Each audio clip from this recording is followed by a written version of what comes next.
Welcome back to the ND Free podcast, brought to you by the Awareness Space Podcast Network. This is a podcast all about neurodivergence and is powered by you, the listener. We answer, discuss, and expand on your questions. Myself, Owen Morgan, and my team of co-hosts dive into all things ADHD, autism, and other neurotypes. We believe all NDers deserve to live a life free of the shame we may feel, free from the burden of trying to fit in, and free from the burnout caused from not honouring our needs. We are ND and Free.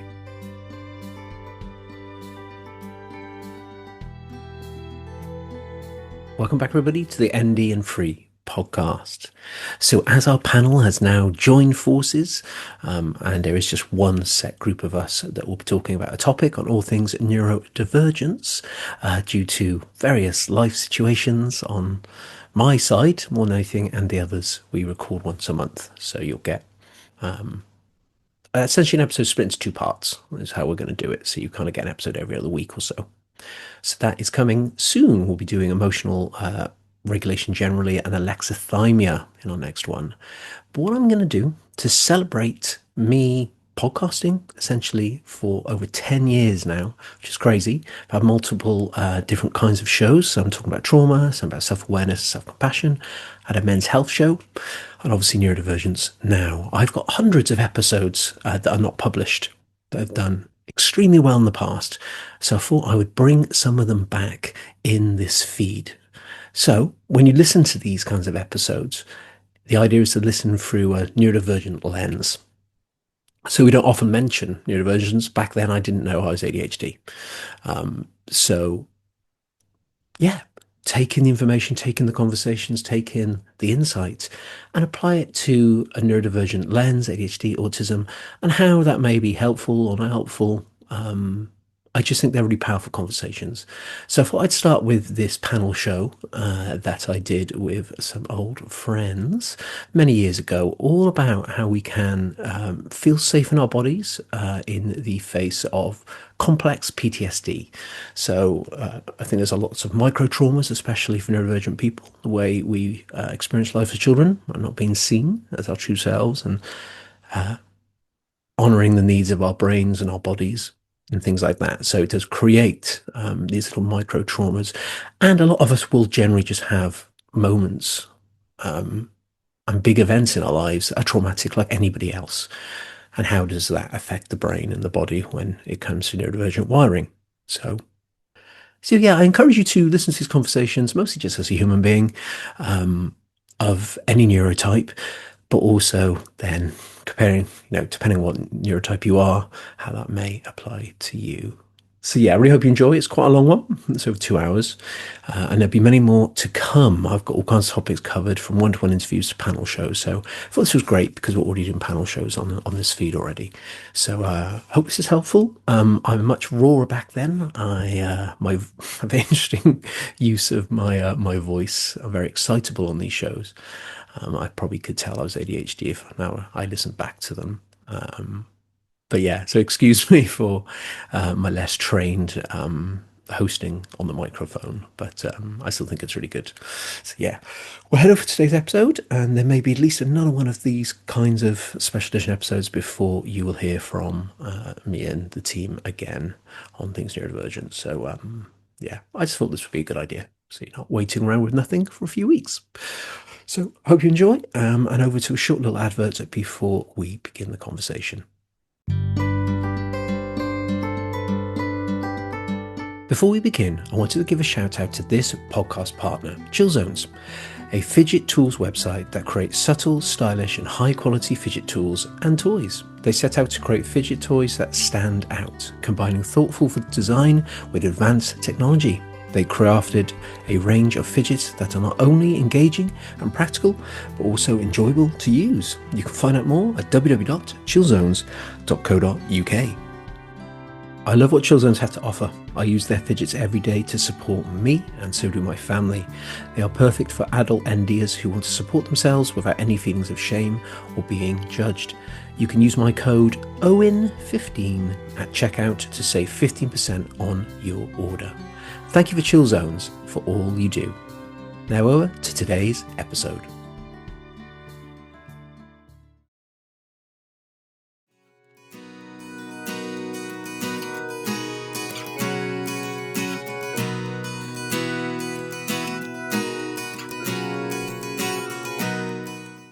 Welcome to the Awareness Space podcast, everyone. I'm going to start off with my intention for this episode and podcast as a whole.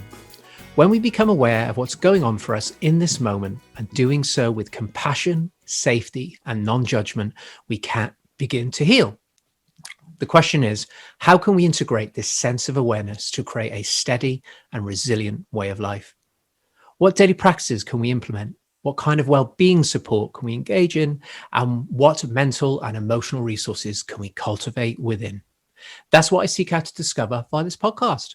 All we have is this moment, and how can we know how best to engage with it for a sense of peace within? So everyone, we are back. I haven't had a panel show for a while. I've really wanted to do this particular show before any others, and it's just about pinning everybody down for the same time, the same day, and making it happen. I'm really excited to be sitting down with my team today because pretty much every panel show we've done is all men. So it's time to bring the ladies on. That's certainly what we're going to be doing today. I'm sat down with speaker and psychotherapist Alyssa Scolari and family nurse practitioner McLeod. Also joining us throughout this episode is Christina Giammalva, who is a somatic counsellor. So you'll hear from all four of us today. We're going to dive into CPTSD and how to find a sense of safety in the recovery journey. Also, how recovery and therapy looks. We have a range of questions throughout the show today, and I'm just really looking forward to diving into this. I know it's like episode 50 probably by now, and we've talked so much about trauma, but there's always more to talk about when it comes to the hope thereafter. So let's start meeting some of our guests today. I want to say a big hello and thank you to Emerald, who's kind of been with me since kind of day one when ManCove existed. We moved into this, and it's been just so lovely to be on the show again with you today. How are we? Hi, good. Thank you so much for having me. And yeah, I'm so happy to be here and do this episode together. Amazing. Thank you. For anybody that's listening, go back through the ManCove archives and you'll find a few different episodes that Emerald's on, including the My Trauma, Your Trauma magazine show. We had a few episodes of that. I loved it. There was like 6 or 7 of us involved, and Emerald did some really cool stuff there. So please check it out. And returning quite recently is Alyssa Scolari, who has done a one-to-one with us already. I've been on her show and we've been friends ever since. How are we doing? Hi, I'm good. Thank you. I am pumped to be back. Thank you for having me. It is an honor, as always. No, thank you so much. And like to both of you, you've always supported me. You're both patrons as well. And it just means the world to know that I've got amazing friends all over the world who believe in what I'm doing. And it feels very validating for all my work. So I want to thank you for that. How are you, Christina? How have you been? It's been amazing. We did this one-to-one last year in 2020. I absolutely loved it. It's had so many downloads, and it's such an honor to have you back on so we can talk again. Thank you, Owen. I'm really excited to be here, especially on a panel discussion, participating and being a part of a diverse dialogue where we can get a bunch of different insights, knowing that there are many different shoes for many different feet out there as we address this, challenging and yet universal topic of trauma in our system.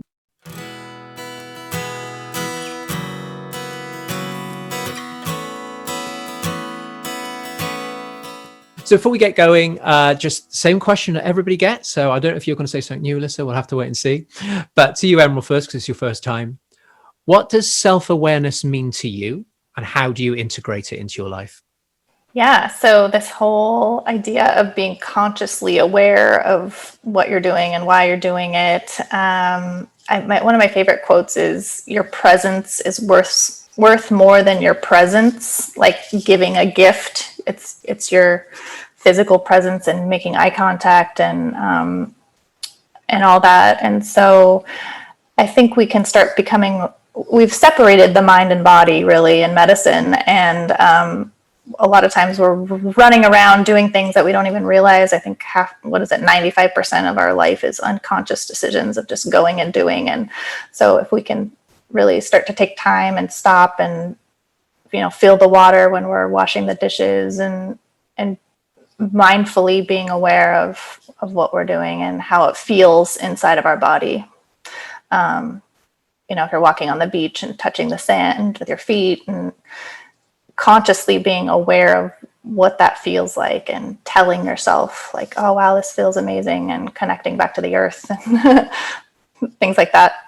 Meditation is trying to relax our mind, but also letting it flow. So it's this embodiment of mind and body, trying to get it connected back together. So yeah, I really love that sense of alignment and bringing everything back together and speak to each other. There's so many messages that you can get from bottom up, top down, and all that good stuff. And it's just tuning in and listening and creating a safe space to do that. But we're going to get into all of that good stuff later on today.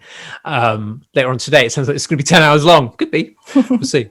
But yeah, no, thank you, Emerald. That's great. And for you, Alyssa, is it going to be the same thing, or have you discovered anything else in the last few weeks about awareness?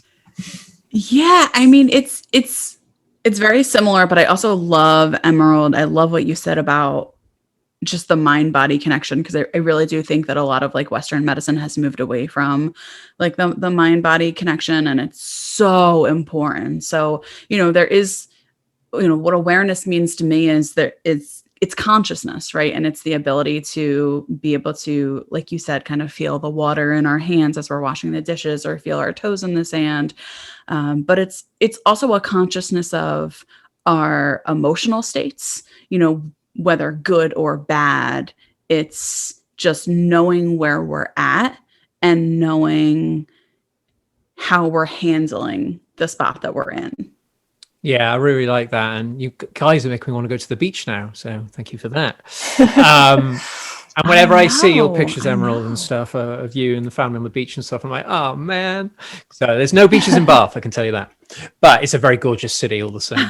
But yeah, you're both spot on. It's kind of feeling all the feels. And I think when you're in these moments of presence, it's allowing all your senses to come online. I've been listening to some stuff this week, so I've got some new language I'm going to be spilling out on this episode. But this kind of, I listened to this amazing podcast about oneness, what does oneness look like, being at one with nature and the big consciousness and all this kind of stuff. It's quite hard to explain it, but she said something really interesting, which was about allowing all your senses to come online at the same time in a space, so you can hear what's truly here, and smell and see, and just allow your whole being to be holistically in the space. I thought that was a really nice way of looking at this sense of oneness, which is heavily hampered by trauma, which is why we're here today to talk about what that looks like, because it's not easy to be embodied in the moment and feeling the things that, let's be honest, are very painful. And it does take the support of another and resources to get there, which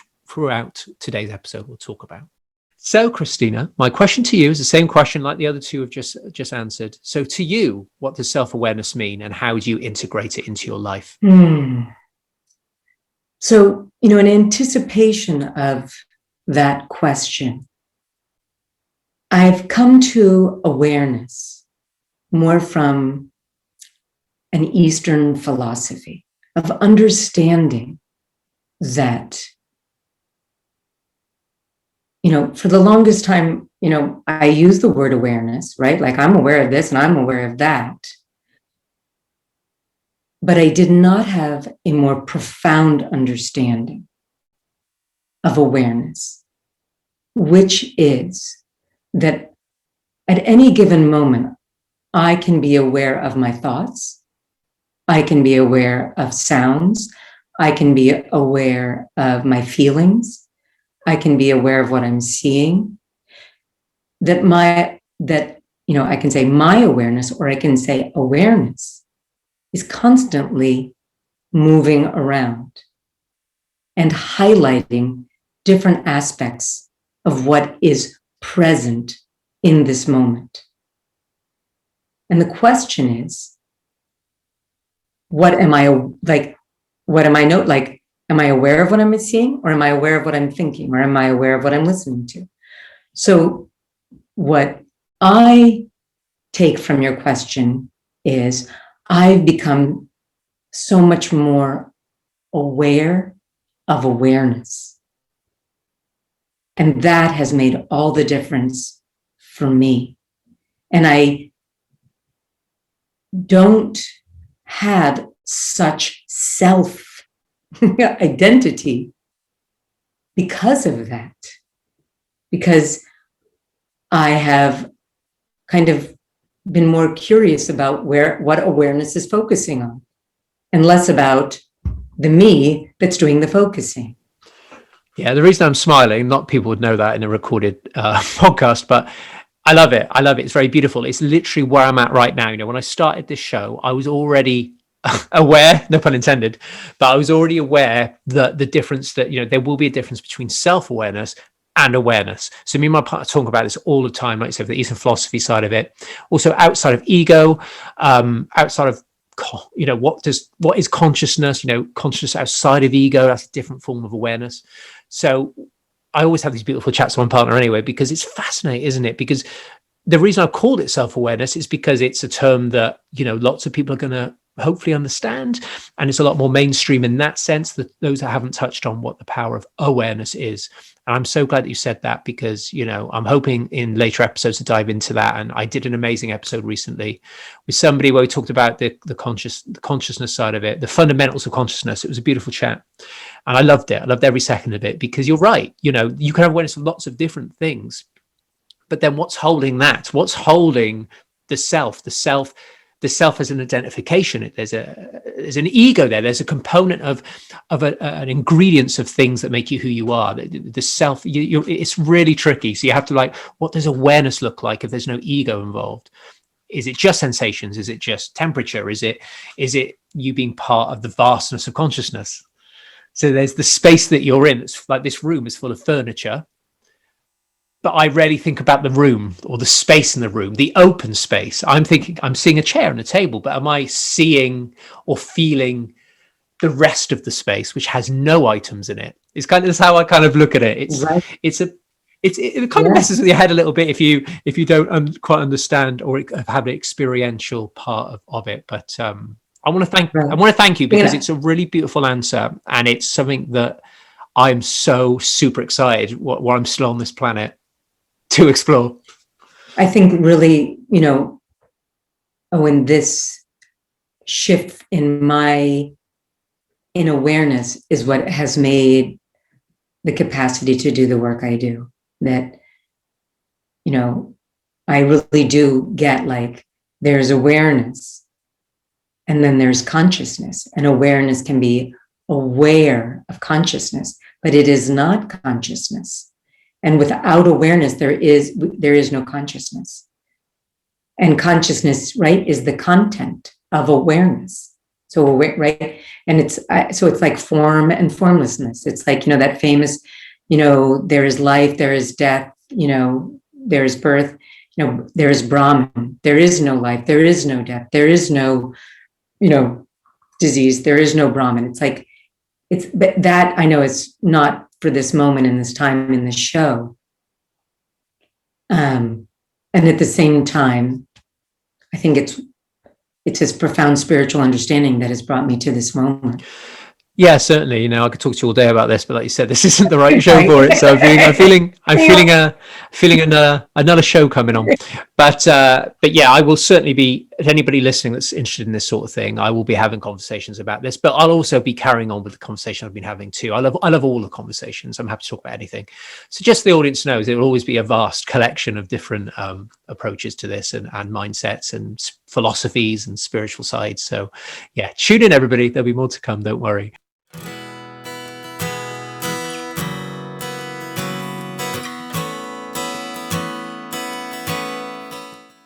Let's just find out if you've had any personal experiences. We don't need to go into great depth today here. We just need to see what we've all been through. So when we talk about how we got through it, it makes sense. So Emerald, for you, is there anything about your past that has shown trauma or CPTSD or whatever that looks like, and struggles that you've had to work through? Yeah, I would like to acknowledge that I know that I am a white girl living in California by the beach, and I think a lot of my work has come from understanding the war on drugs and racism and all those things. And for a long time, I think that we tell ourselves that it's not a big deal. The things that happened, it could have been worse. And sometimes we do have to tell ourselves that story so that we can move forward. But, you know, my mom had 4 different kids from 4 different men. I had sexual trauma from my dad's friend when I was 4 years old. my brother was sent away, and that was kind of like a death that I didn't really process or know how to process or have anybody help me process until later when I had my son. I do acknowledge that life is traumatic. Like there's just, we can't really escape these things that happen to us, but there's definitely things that might have happened that shouldn't, and things that should have happened that didn't, with parenting and whatever. And so, again, I don't want to sit here and say like that I've had all these, I don't know. I just think that, I grew up with a dad who was stepdad who was bipolar. My dad and stepmom were drug addicts. I almost failed out of high school and all these things. And so there's just been, a lot of things that have happened in my life that I've had to move through. And it wasn't until later that I learned how to really process that trauma. Yeah, thank you. And I've known you for nearly a year now, which is crazy. I like so many of the people that I've met and made friends with. It's just so inspiring to see how far you've come where you are today. And there's such a sense of hope when I see these people like yourself going out there and doing this good stuff. And I listen to your story. It affects me every time. I get emotional. I can feel it in my body right now. Somatically, I can feel what you told me, that sense of the connection is there. So I just want to thank you for sharing that. And it really does inform a lot what we're going to talk about today. So for you, Alyssa, for anybody that's hearing you for the first time, would you be able to share anything that's useful today to this conversation? Yeah, of course. It's, it's interesting because every time you share, and I think every time I speak, I feel differently. And today is one of those days where I am chock full of feelings about my history. So I, when I was little, I'm a survivor of childhood sexual abuse that then turned into adult sexual abuse. And I have a history of miscarriages that have gone along with my, as a result of my abuse. So, growing up, I had really no clue that I had trauma. I really didn't even understand that I was having miscarriages. And it wasn't until really a couple of years ago that I started to uncover, or the memories of my trauma went from my, subconscious to my conscious memory. Before that, I had always just had a raging eating disorder, had been in and out of treatment centers for an eating disorder, had fluctuated, up 150 pounds, down 150 pounds, up 100 pounds, whatever it may be.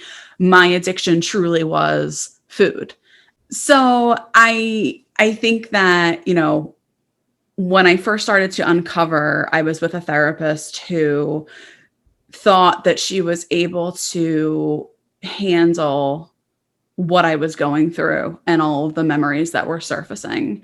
And unfortunately, my time with that therapist only left me further traumatized. So after all of that, here I am today. I am a trauma therapist. I do specialize in eating disorders. And I try to be a therapist who truly can help other people, walk on their journey to healing.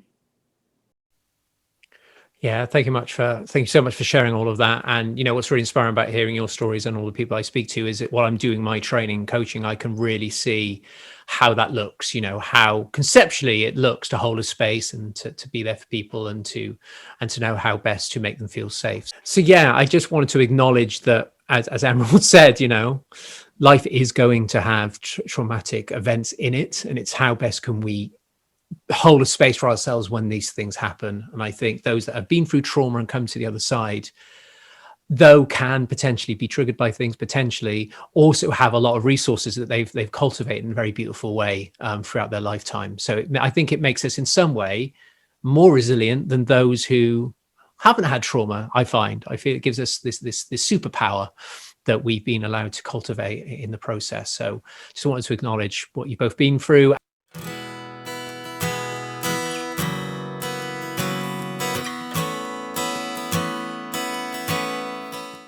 we've just heard from the other two on this question, Christina. So what are your, with your experiences of trauma in your lifetime, we don't need to go into great detail from the perspective that we've already had that original podcast conversation, but just to lay the foundations for the rest of the episode. Have you had experiences of this, and how did that look? Was your recovery really tough to start with? Did it come with ease, or did you have the right therapist? Do you see what I mean? How did it look? Right. First of all, I didn't know I had trauma for most of my life. I started off in therapy at a very young age. I didn't like the way I felt. I had my first panic attack when I was 21. I think I shared on the first episode that I was in college, and I stood up and shouted out loud into a very large philosophy class that we're all going to die. I don't think that went over. Nobody responded and came up to me afterwards to talk, but I immediately went then to the infirmary at my college because I was like, whoa, what happened? I mean, my heart raced and I had this overwhelming experience. And I was offered medication, and I did not want to take medication. So that was my first foray into therapy. And I began to see somebody for a very short stint while I was at college. That didn't really congeal in my system. It didn't seem to help. And so then when I graduated and I moved to New York, I met a psychiatrist, a friend of someone else, and I really liked that woman. And I didn't have any adult friends in New York City, and my parents weren't living there. And this psychiatrist said, well, why don't you consider me your friend and we can talk on a weekly basis. And so that was my kind of choice point of beginning therapy. And that was an excellent psychodynamic reframing. I'm not a bad person. I don't see the world in a wrong way. I have very different and divergent perspectives than, many people out there. That's what I came to realize through therapy was I wasn't wrong. I wasn't wacky. I wasn't crazy, because I wanted to live and do things in life that most people didn't want to do the way I did. Again, I still was anxious. I still was more of a type A person. And it wasn't until I had my children, about 15 years later, that I would say the PTSD kicked in, where my nervous system, again, I did not know it at the time, was a nervous system that had gone amok. And I felt very paralyzed. I felt like concrete. Somebody had poured concrete on me, and I felt immobile. And one of my children was suffering, and I didn't know how to help them. So I sought professional help. And I was so lucky that the professional help that I sought was a therapist who was trained in somatic therapy. And they did, so through their work, they did EMDR, and they were also trained in by Pat Ogden's work, and I'm drawing a blank on sensory therapy. And that really began to have a positive affect on my nervous system. I could physiologically, I didn't, again, know it was my nervous system because my therapist didn't explain to me what was happening, but I felt different. And it lasted. It would last for periods of time. And so that, this took a couple of years for this to really integrate and saturate my nervous system and really shift my nervous system into a consistent place of safety. We didn't talk about tools in those days. I wasn't given tools. It was just really the therapeutic relationship and doing these somatic practices with her, where we would explore themes of mine around things like unworthiness, not good enough, abandonment, unlovability. And through noticing where in my body I would feel that. And then, this is you have to be very skilled to provide somatic so that you don't re-traumatize the system, but that you instead are healing the nervous system. So You don't want to do somatic therapy with anybody. And I'm very, very lucky. It's such a highly skilled somatic therapist. And through this work, we healed these traumatized parts of myself where my nervous system, the felt sense and the emotion were these beliefs that I was not good enough, I was not lovable, and I was going to be abandoned. And through this work, those beliefs really diminished. And I felt much more whole and loving and loved. And so that's really, I would say, was then I also really simultaneously got into my spiritual practice. And this was, my late 30s, my early 40s, I started practicing Buddhism and took a deep dive and really studying, the Buddhist practices, the philosophy. And it's really, and then that kind of morphed into what I call a non-dualistic spiritual practice, that I ultimately, any emotion, any thought, anything that is happening to me, I am the cause of. I generate it. It's like you're a person over there and I'm here. It's like you're a house, you have your own light switches. I can't turn anything on or off in you, nor can you turn anything on or off in me. And I began realizing that anytime anybody activates me, it's because my body is being activated. The only person that can activate me is myself. So then I really got into this work of, well, what's getting activated within me?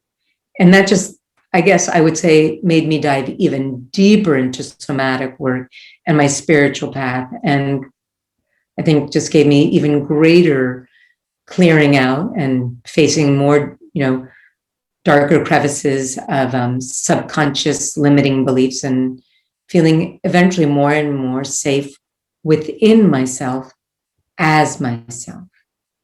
That's a really long answer. I apologize. No, thank you. It's so powerful. And there's 2 points. I'm gonna start with the first one. Hopefully I don't forget the second one.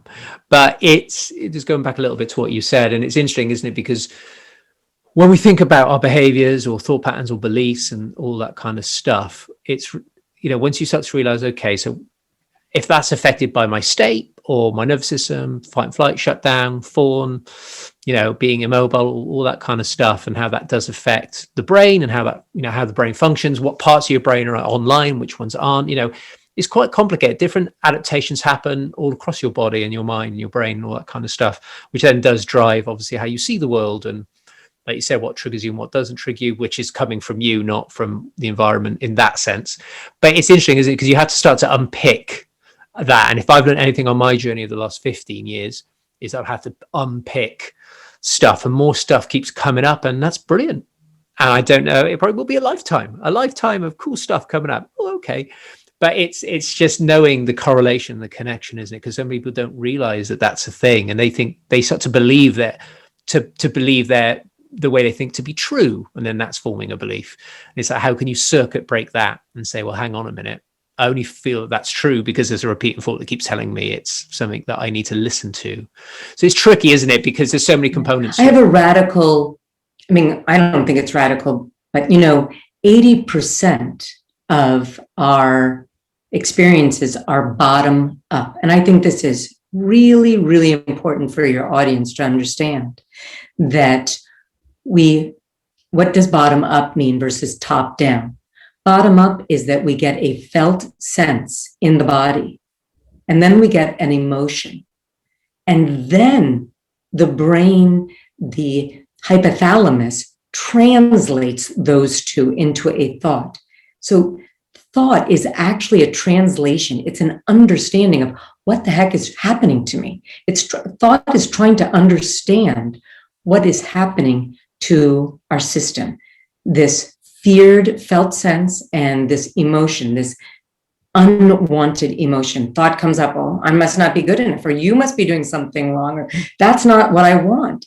So I really think as we consider this, there's a famous spiritual teacher I love, Pema Chodron, and her statement is, drop the story, keep the feeling. Check in, what are you feeling? Don't focus so much on what the story's about.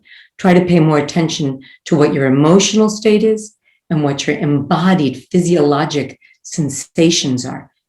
Could you tend to those? And when I say tend, you said it earlier, could I be compassionate and kind to what my body in that moment is feeling?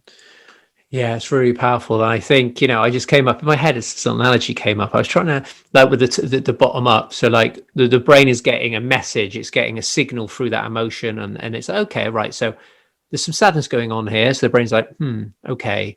You feel sad. So they don't know any different. You're saying, that's what we're noticing. So what does, the brain's like, well, okay, what do we need to release? What do we need to say, hey, right, let's do this.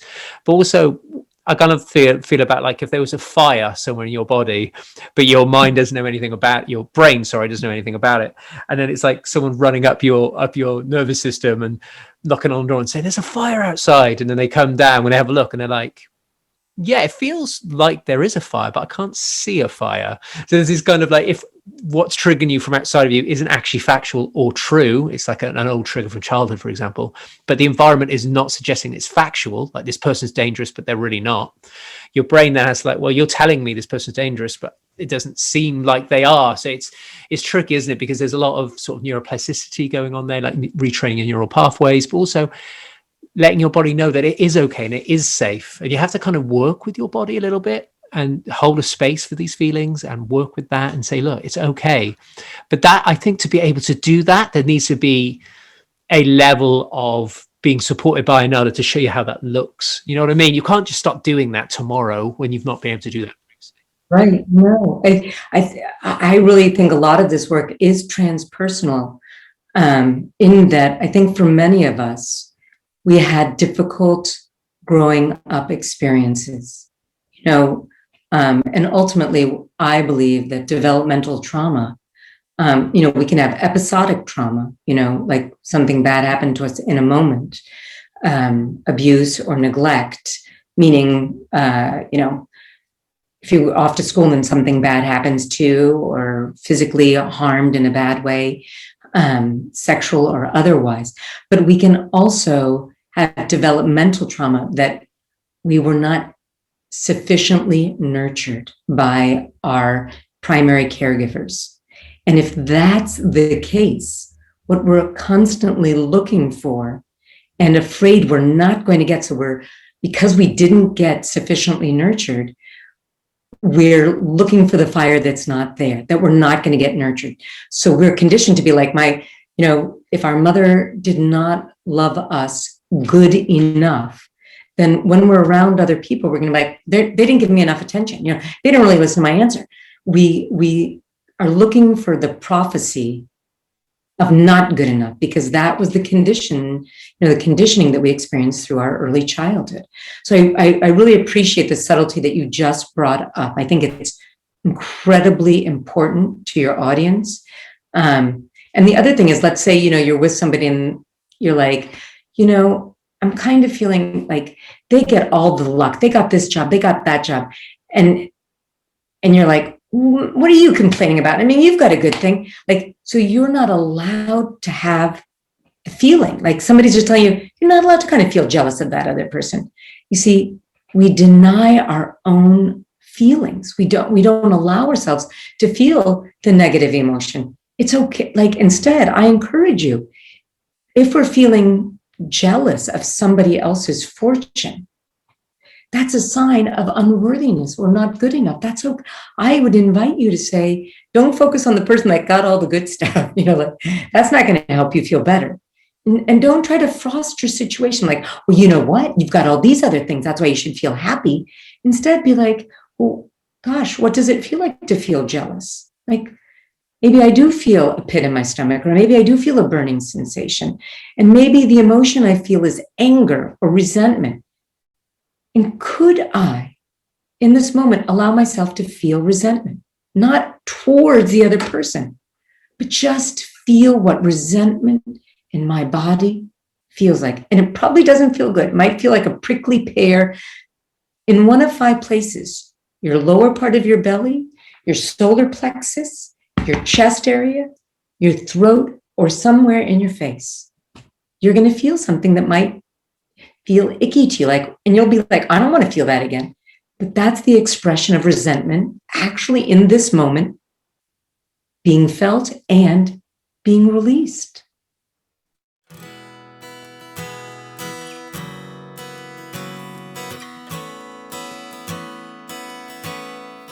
If for somehow, some way you don't know anything about my story, everybody, which would be strange if you've listened to regularly, there was no sexual abuse, but I had abuse at 6 years old from childminders who would force feed me and lock me in cupboards if I did anything wrong, and all that kind of interesting stuff.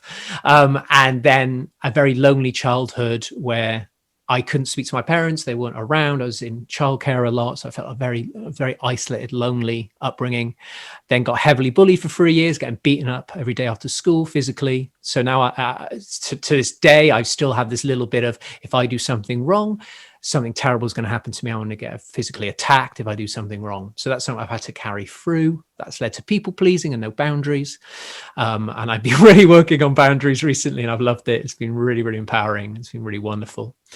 And then major manic depression in my 20s, blackout anxiety in my late 20s. Eventually, I realized I had all of this abuse. It all came back to me, subconscious memories. I was able to then move forward and process that.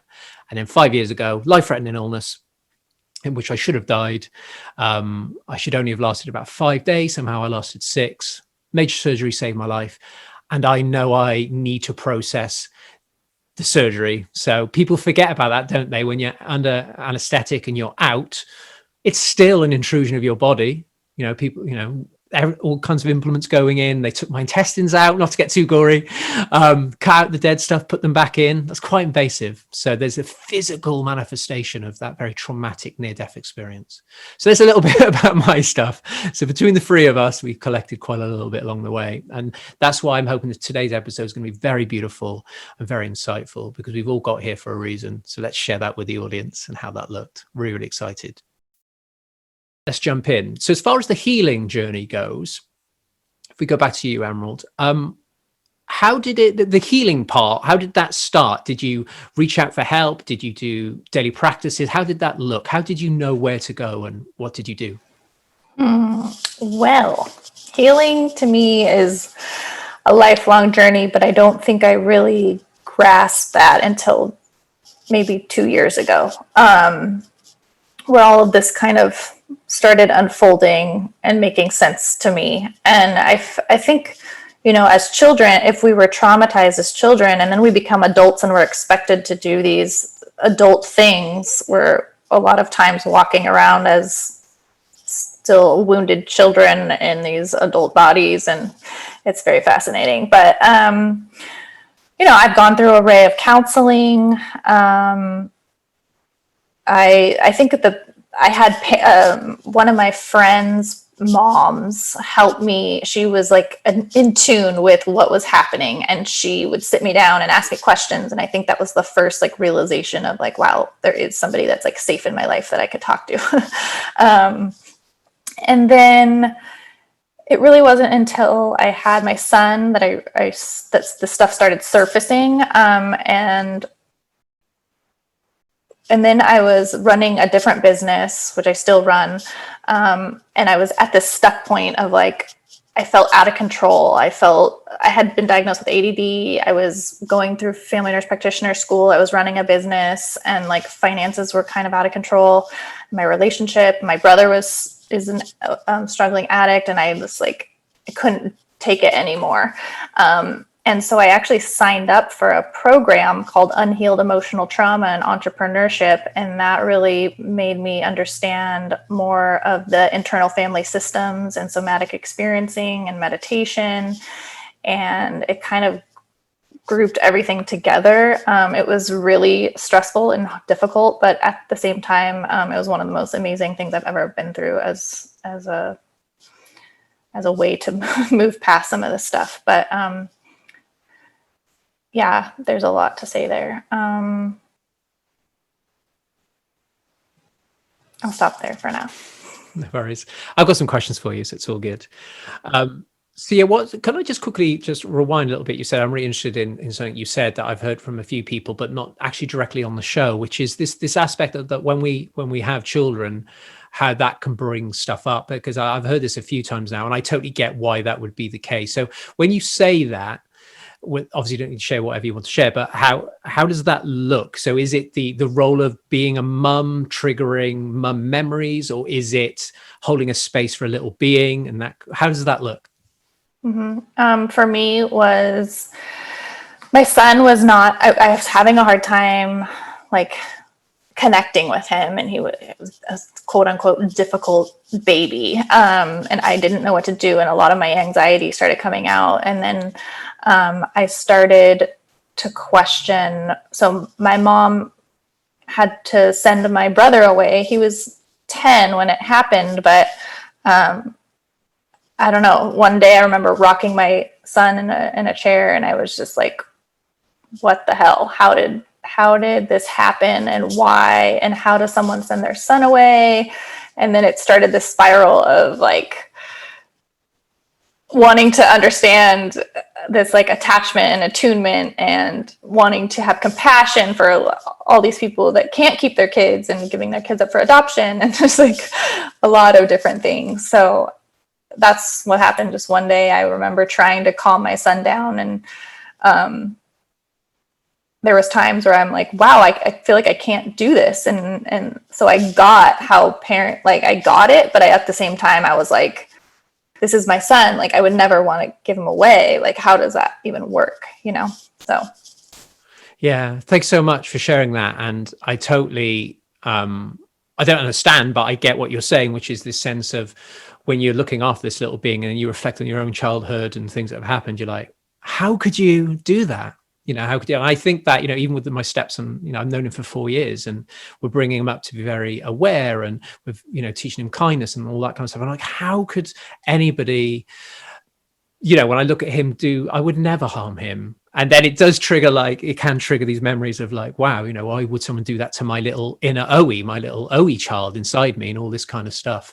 And it's really interesting. And then it's really hard then for people, I don't know about you guys, but it's difficult for me to go, okay, with all my knowledge of trauma now, I'm like, I get that all of those parents on some level were also traumatized and were also struggling, and it was manifesting in these behaviors which were coming from the shadow sides of them. And then you're like, how can I show compassion to these people, even though I think it's terrible what they did, but I know compassion will set me free? It's really complicated, isn't it, when you need to meet some of these terrible acts with a sense of compassion. And we are going to riff and flow today, guys. I'm just going to throw it over to you, Alyssa, to see what you think on what me and Emerald have talked about here. This sense of being triggered by familiar scenarios that remind us of where we were in those situations. It's tricky, isn't it? Because it brings up stuff and you don't know what to do with it. Yes. So I also just want to touch on what you had just said about holding compassion for the people who have hurt us, or like our parents who didn't necessarily give us, meet our emotional and or physical needs.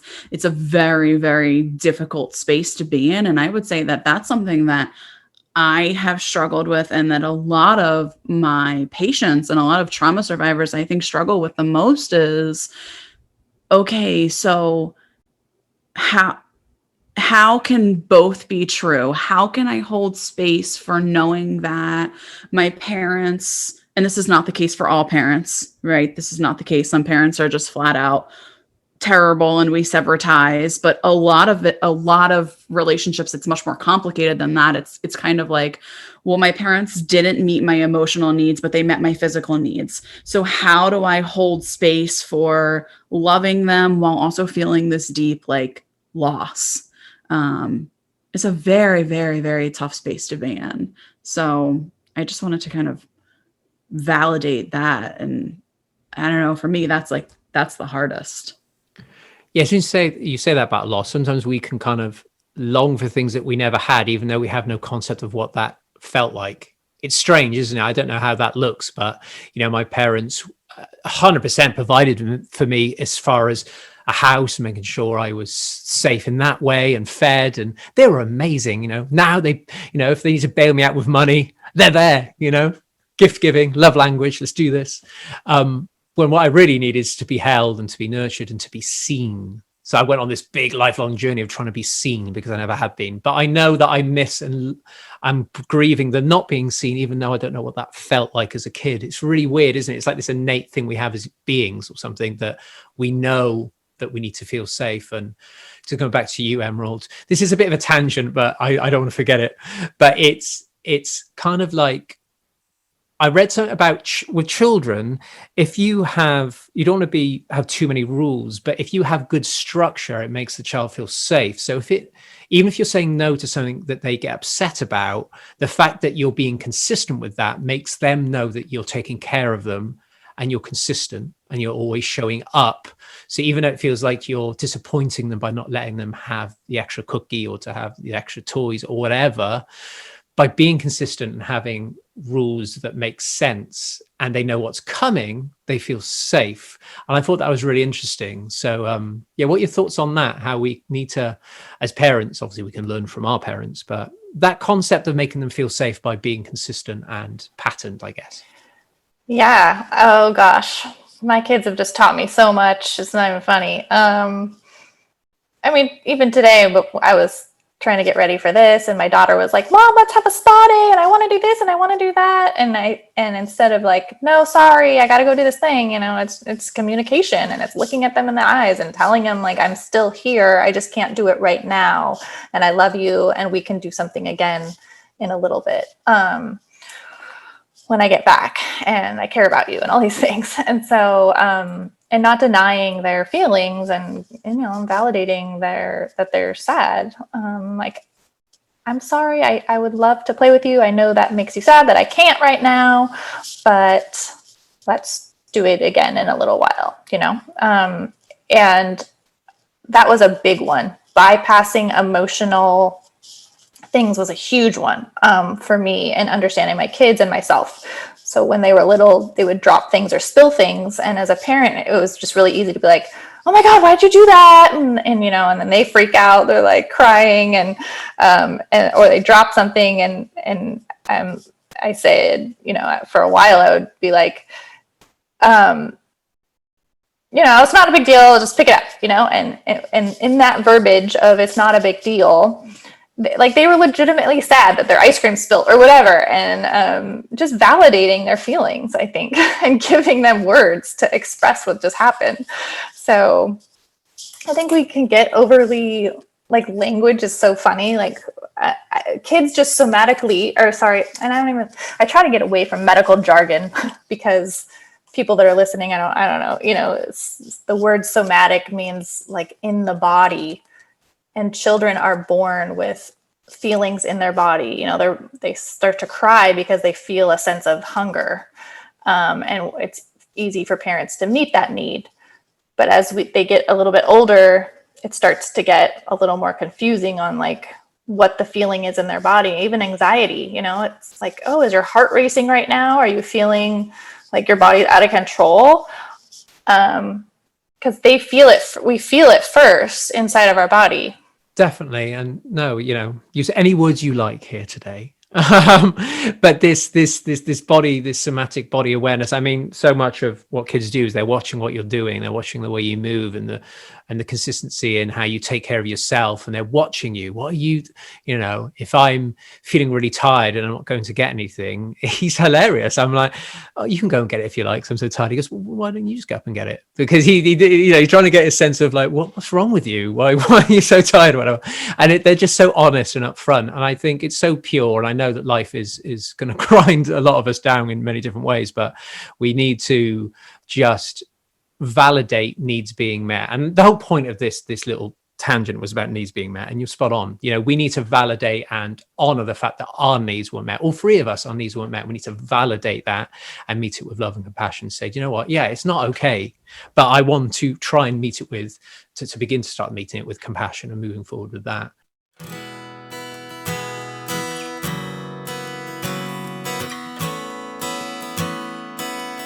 It's kind of like what I really liked about, what you said, Dan, what they've talked about, what we talked about on previous shows, is that trauma can be, like you said, an overwhelming of the system, but also then sometimes when it's not enough.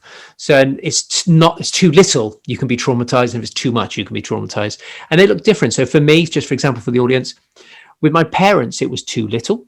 So I wasn't seen and held in the way I needed to be. And that played out a lot in my adult life. So that wasn't enough. But all of the horrendous bullying in school and the abuse from childminders, that was too much. So I had two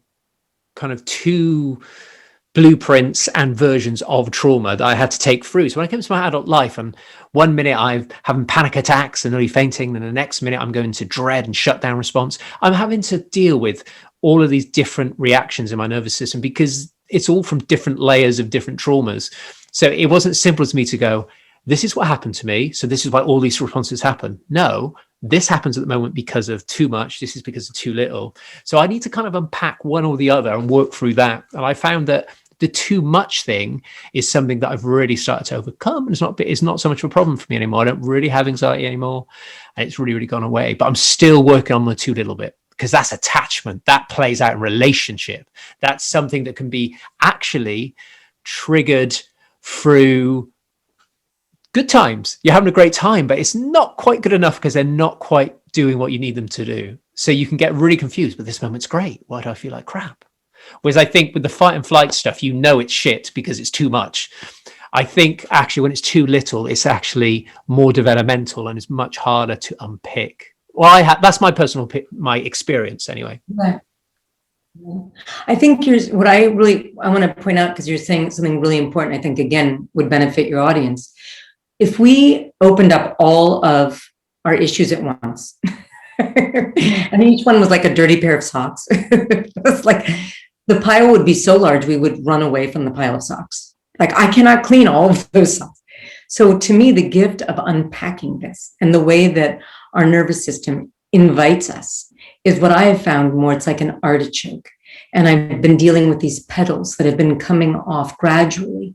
And I've been getting to the more vulnerable, more susceptible, tender part of myself, my earliest childhood parts. And really, these are like birth to 3 and the earliest of survival. But we unpack the easier parts of ourselves as we get more and more tender, and to the more tender part of ourselves, till we get to the heart. And so I really appreciate how you've said, I've unpacked these, parts where I don't have as much anxiety, and yet you said, and I still have this. And to me, I'm like, no, what you're really sharing with the audience and with me is this beautiful, healthy unpacking of your nervous system in a gentle way, so that it didn't go off as a bomb, but instead the healing has been gradual and in a sustainable way. And so I commend you. And I also want to share with other listeners, healing is a process. I wish it was a door, but it is not. It is a journey. And what I found with my teachers is that healing is lifelong. We do not finish healing. And that I'm so grateful that my teachers have shared that with me. This is a lifelong exploration of deepening into greater and greater peace and wellness. It's never ending. It's beautiful. Thank you so much, Christina, for that. It's amazing. And for you, Alyssa, everything that you've been through as a kid and everything that was going through, and your journey into healing. How did that look? Did you know what, because you said that the subconscious stuff came to the surface. Did you know that there were needs that weren't being met back then? Is it something you had to realize through therapy, or did you get some like little nudges of triggers going, hey, something's not right? I mean, I knew something was off but I always blamed myself and always said, what's wrong with me? Why am I the oddball out in my family? And then I started self-harming. And then I started obsessing over food and was dieting. And, so there were lots of signs there, but, I had no idea to call it trauma. I thought that I was always just being very dramatic. But but I also think I was told I was being dramatic. Growing up, my father was very, very, very depressed and a functional alcoholic, semi-functional. And the household was just so toxic, and I was so fearful that he was going to hurt me or hurt somebody else. And I would say that, I would voice that as a little kid. And I often got told, oh, you're just being dramatic. You're just being dramatic. You're being really sensitive. Everything's fine. And that is the narrative that I internalized as a child, and still have to fight those words to this day. When I have big feelings about things, one of the first things I will say is like, I think I'm just being dramatic. And then, thank God for my husband, who will say, no, that's not what this is. That's the inner child in you. So yeah, that's what it was like for me as a kid. Yeah, it's interesting you said that about the toxicity of the environments that we're in, because we're not even just talking about how the parents parented us, we're talking just about the environments generally, what we're picking up on, the energy, and maybe parents fighting, picking up on that. And for you, Emerald, obviously with drug related situations in your family life growing up, we're sitting back, we're watching these things unfold, and it's given us a sense of the world. We think the world looks like that. That's what relationships look like, which is why we may end up being slightly abusive in relationships that we have as adults, because we're seeing that as a way of showing love, because we know no different. We're being taught this is what love looks like. And I still can't believe that out of all of the things in the world that we're made to train in, why is no one trained to parent? Why do we not go to parent school and have to go through steps? If you do it for adoption and all that, there's so much stuff you need to go through, and checks and paperwork and visits. That should be happening with every human being that's having a child, really. Because these are precious little human beings that you're bringing up, who are going to have their world formed and shaped by you. And again, compassion. We have to meet all of the unusual parenting with a sense of compassion. It's not easy to look back, especially with high levels of trauma, but it's just so interesting how these things manifest. And we're talking about the inner child here today, and I did an amazing episode on inner child with Dr. Anna Kress recently. People seem to really enjoy that, but she said to me, which I really liked, is like, whenever you get triggered by something or something's going on, you just check in and go, hey Owen, what age are you right now? And I've been doing it for the last few weeks. It's been really fun. It's like, hey, that's really helpful. 13-year-old Owie, how you doing, man?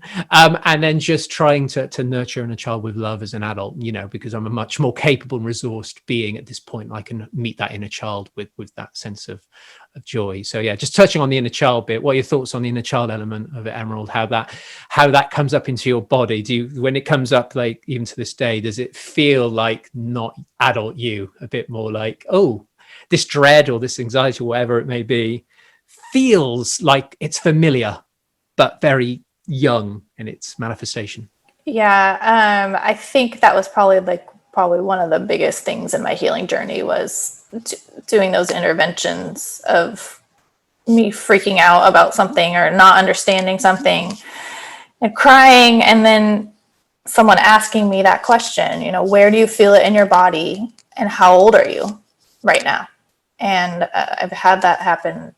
I've had 2 different practitioners do that with me a couple different times, and it finally started to click. And we make up these stories, and we hold on to these stories in our mind, and it can start manifesting in so many different ways. It's just bizarre. And internal family systems. I haven't gone through like the whole training of it, but I understand the gist of it, and it's pretty fascinating. I've done an episode on that already, and it was pretty cool learning about how it all unfolds. I think that was Anna Kress again. Yeah, big shout out, Anna, if you're listening. But I just love these little things that guests teach me about, and that age thing was really, really cool. And for you, Alyssa, how does that look with the inner child side of things? What's been your relationship with that and your healing journey? It's been a lot of, for me, it's been a lot of actions. So it's not so much talking back to the inner child as it is like letting my inner child come out and play. So I am very into things that may seem childish. Like, you will find me on a Friday night watching a Disney movie. You will find me doing puzzles. You will find me, you know, whatever other. And this is why I'm so great at working with, I think, children and adolescents, and as part of my practice, is because I get to let my inner child come out and play. You know, whatever we're talking about, the latest trends. Are we doing TikTok dances? What are we doing today? And it's almost just about like creating, like, I'm now in this home that is safe. I've created such a sense of safety that the inner child in me can come out and play. And whether that is dancing freely and looking like an absolute fool and singing at the top of my lungs, or drinking hot chocolate and doing a puzzle while watching a Disney movie, or doing a TikTok dance like all the other kids are doing these days. Like, I'm there, I'm in it, and I feel safe, and I don't feel shame or like, oh, I can't do that. Like, I didn't do that in high school. You know, when I was in high school, middle school, elementary school, I was not involved in any of that because I didn't want to be seen. Yeah, it's a really important message, and we I've talked to a few people about that side of the inner child. We also think of this inner child work being this thing where you sit down when you process these things, and be it somatically, and it's all really beautiful, good stuff. And also then engaging in, you know, what part of your childlike self can be brought out into today, even if people want to shame you for that and say, oh, why are you being so silly or whatever. You need to just hold on to those playful moments. I think play is a huge, powerful thing. You know, I'd love to learn more about play therapy. I think it sounds amazing, especially to help kids, you know, act out what they're going through play really early. You know, let's not let them get to where we, us three, got to in adulthood, have to deal with these things.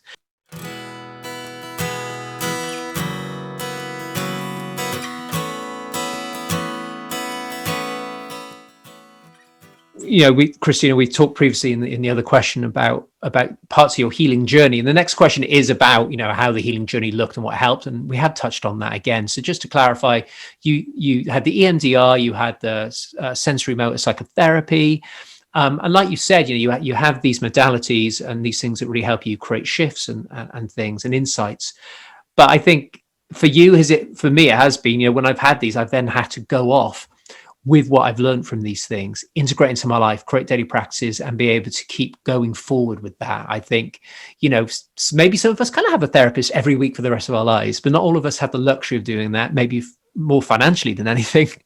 So have you felt that you've also then, after having these beautiful modalities, you've then gone off and, like you said, you've learned about this, you went down the spiritual route. So have you just always been then in a place of, I want to learn more, I want to experience more of what it looks like to heal? Is that kind of how it played out for you? You know, I appreciate the question. I often say, you know, to my husband, I didn't choose this. I feel like I was chosen. You know, I really do feel like I have been called, and I cannot but listen. So I am drawn to this work. I am a voracious reader. I, you know, have gone to retreats and met phenomenal teachers to continue the healing. Books have really been a great tool for me. I know books aren't for everybody. Audible books have been another phenomenal healing tool for me, listening to them. And, you know, many teachers that I have found, as they speak in a tone and the messages that they're communicating have been a balm to me. And listening to certain teachers over and over and over again has really healed me. And so in my practice, I offer, I'm 1 hour once a week. I am not going to move the dial for, truly, in my opinion, for my clients in a sustainable way. This is a partnership. I'm your coach, and the work, unfortunately, is primarily up to you. I'm a facilitator. So I don't, you know, I think therapy is a phenomenal asset. And at the same time, I think there is so much the individual can do for themselves. And whether it's listening, going on retreat, reading themselves, journaling, dancing, whatever it takes that helps you feel more connected and more safe. Those are the things I invite you to do more of. Yeah, it's really beautiful. I think it's kind of, I always like, even in my early days of personal training, so this whole journey for me started with personal training. That's why I started with fitness first. And then I had no idea of any of this stuff that we're talking about, but it's led me on that path ever since. But even as a personal trainer, I mean, I'm sure many people can relate to this. A personal trainer can't make you fit. You're making yourself fit. They're just guiding you through the process. It's no bloody different. It's just applying to the body. And, time and time again when I was doing that kind of work, because I wasn't trauma informed and I wasn't aware of the emotional stuff that was getting in the way of them doing what they needed to do and the way they needed to eat, it was just a bit hopeless at times. We had these amazing sessions and they don't do anything. They don't exercise when I'm not with them. They're not eating well. So, it really opened my eyes to you really need to look at the whole holistic side of this person. But my point about this is about doing the work, and it applies to any form of fitness, health, healing, and all that good stuff. And I think, we need to remember that these people can guide us and open some doors and some gateways for us to see things differently. And then what we do with that information is then on us. And I'm really looking forward to becoming a coach and seeing what that looks like and how I want to help people in the process. But as the audience always knows, it is frustrating that it takes so much time, and sometimes, if not always, it's a lifelong process. And I think that's beautiful. Every day is more fascinating, beautiful to me. Every time, good or perceived bad, it doesn't make a difference to me. I'm like, oh, wow, cool. What an opportunity this is. And I think therapists and coaches can instill that in people, this fascination and curiosity and lust for learning and becoming empowered through knowledge. And I'm a big advocate for that too. But, you're spot on. You need to put in the work that in a way that makes sense and is safe. And for you, was there any ever blocks with that? Did you have moments where you just couldn't do practices, or you couldn't do this? Did you have moments like that too? Sure. I mean, am I meditating? I find committing to meditating every morning and every evening really benefits me. But what is meditation? For me, it's allowing myself, 30 minutes where my body is quiet to kind of reveal where there's tension, where there's stress, where something's cooking that wants to be expressed. So am I always of that capacity? No. And I think the point that I want to make to everybody listening is, oftentimes we have this hierarchy of understanding, the therapist is fixed and I am broken.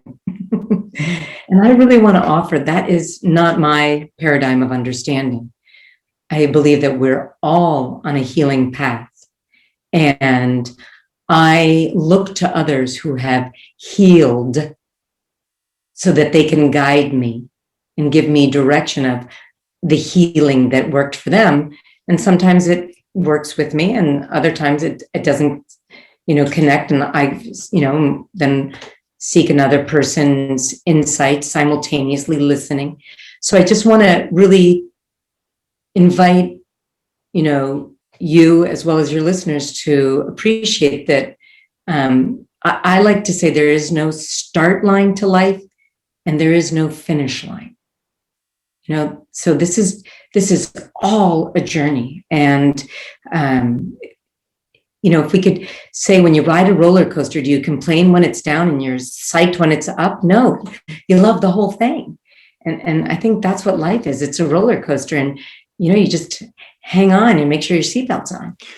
Yeah, definitely. I really like that. And what came up for me then, actually, it's the first time I ever thought about this in this way, but when it comes to practices that you have or practices that you're told to do, it's so easy to say, okay, I'm told to do this. I'm told to do 10-minute meditation or a body scan or to do gratitude diary and write 3 things down. It can be quite specific. But I think if you look underneath all of that and just look at the intention of what you're wanting to do. So what is the intention, not the specific? So if my intention is to nourish myself, be it my gut or my nervous system or my mind, or my social interaction in that moment, if the intention is to do one thing a day that's nourishing, then it doesn't feel like I have to do this practice every day, or I have 3 practices that I need to do at least one, or that is still specific. You say, my intention today is to be compassionate and nourish my being.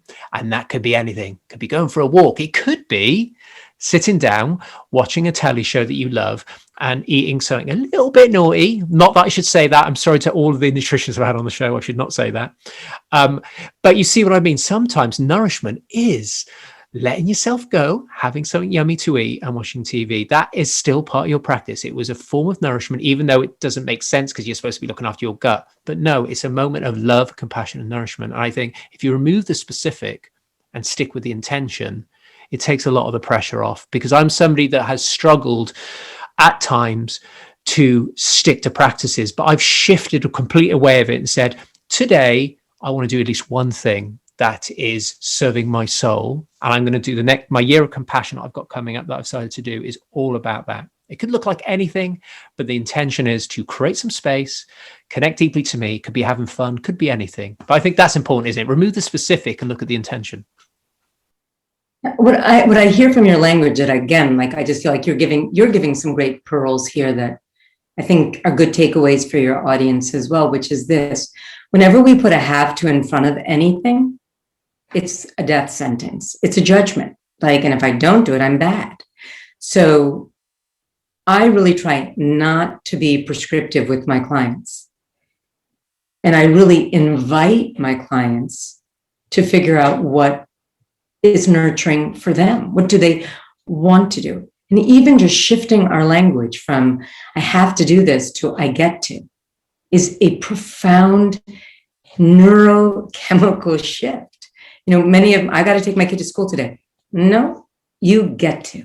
What does that feel like? I get to stay home today. I get to take a bath, or I get to do this. Like, just shifting our language around anything, which is an intention. That's intentional, right? We're being intentional versus automatic pilot of I have to, rote memory behavior. That switching can have a profoundly positive impact on self-care. So it doesn't matter what it is, you know? And I think, you know, what we do, what we eat, how we take care of ourselves, if we're intentional, what would I like? What would be, you know, what do I get to have? If we come at ourselves with this kindness, we're going to have such a different experience. But again, I think there's some unpacking of judgment, you know, that inner voice, that inner critic, who the heck, you know, I'm looking around, who the heck is that inner voice? That inner voice we've adopted that's criticizing us constantly, and it's so challenging to fight, is the external voices that we heard as children. We adopted that voice to protect ourselves. Okay, I'll just be good. I won't do that. I have to hide this so nobody knows because it's wrong, because that's what I got. We've got to meet that inner critic voice and be kind to it. Like, oh, you're telling me what I have to do. You know, like, I know who you are. You know, we have to befriend our inner critic.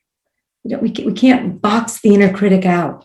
So my answer to you is intention has all to do with shifting our perception from have to, must, don't want to, should, to I can, I'd like to, I want to, I get to, or I don't want to.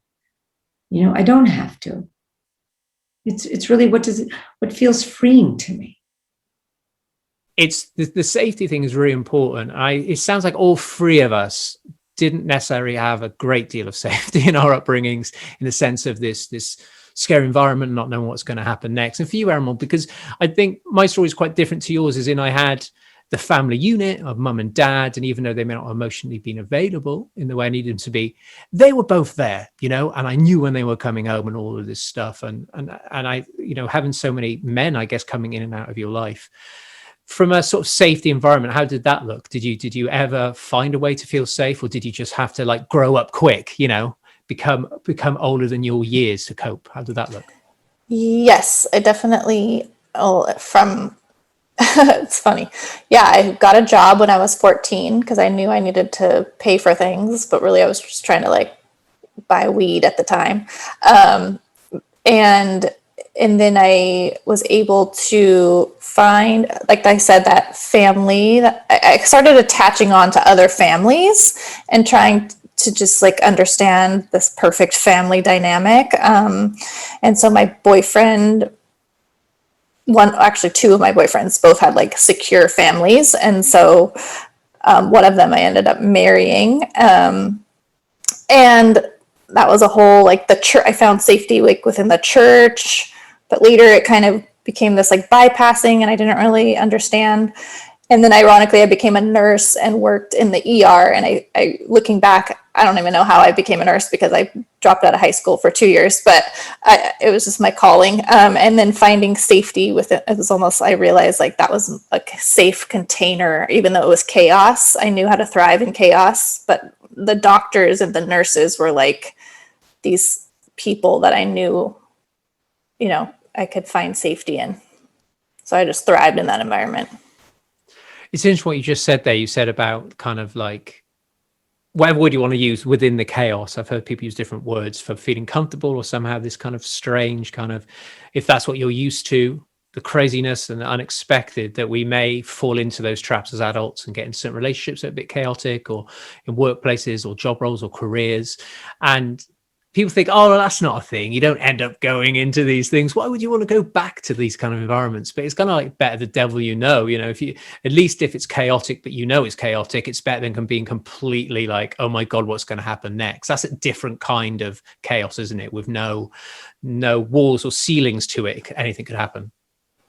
Definitely. Yeah, I don't know. I'm just grateful for certain people that provided safety along the way, but I definitely tried to grow up and be on my own, so to speak, in that sense.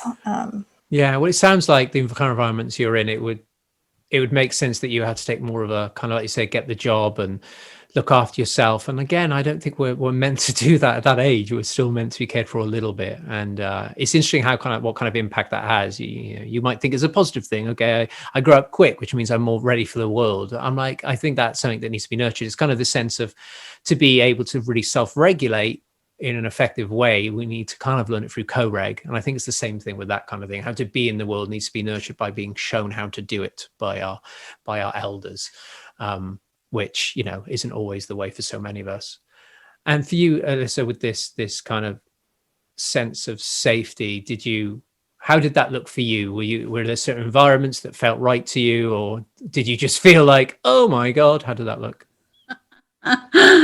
I relate to what Emerald is saying. I relate to what you're saying so much. And I'm just thinking of how chronically unsafe I was throughout my entire life, just because I was craving safety, but didn't know what it looked like. So I just ended up in an unsafe situation. When I was in college, I studied abroad. So I went to Italy and was in Italy by myself at 20 years old for, I think I spent 6 months there. I thought that I was gonna, make really safe friends, but I had no concept of safety or what healthy boundaries looked like. So I ended up meeting people who, I ended up going out with one night and then ended up, unfortunately being assaulted and violently raped at a nightclub. It just is like one, I thought I was going to safety, but it just ended up being one unsafe thing after the next. So I found myself through a lot of like just dangerous situations that I was like, oh, this is familiar. And maybe, and I did it, I believe, looking back on it, in an effort to try to fix what I couldn't fix at home. So I can't make my family unit safe, right? I can't make my dad be there for me, no matter how many times I have begged him to see a therapist, to stop screaming. I can't make them listen to me. So maybe I will find somebody else, whether it's in another state, on another continent, in another country. If they even resemble a little bit of my family unit, great. I'm going to cling to them, and I'm going to try to change them and try to make them what I couldn't make my family. Spoiler alert, I was unsuccessful at trying to change every single dangerous situation I went into. It's really interesting when you hear these stories, and thank you so much for sharing that. I know, obviously in our episode, it was very emotional for both of us when we talked more about your story. And, as a man, I don't, I'm privileged. I don't have to experience that element of being a woman, that kind of, we talked a lot about it. And it's really important I say this on this particular episode, because we just had this terrible murder of a girl in London. And it started a big thing over here about, taking care of the women that are out there on the street. People should be able to walk out at 9 o'clock at night and walk home from work without being, followed by a man. I mean, it's just not right. Anyway, so I'm very aware I'm a very privileged person to be 6'2" male, white, in one of the richest cities in England. I am insanely privileged, and I'm going to put my hands up and say I feel very blessed for that. But I just want to say that's really, really important. Whenever we talk about sexual assault on the show, it's really, really important. But going back to what you said there, which I find really interesting, is that how we don't seem to see in this chaotic familiarity, we don't seem to see red flags. We don't seem to have, not only is there no boundary, we don't see the danger directly in front of us, which our body is kind of designed to look for danger, to put us in fight and flight when required. And that seems to have completely gone offline, and you have no concept of what's safe and what's not.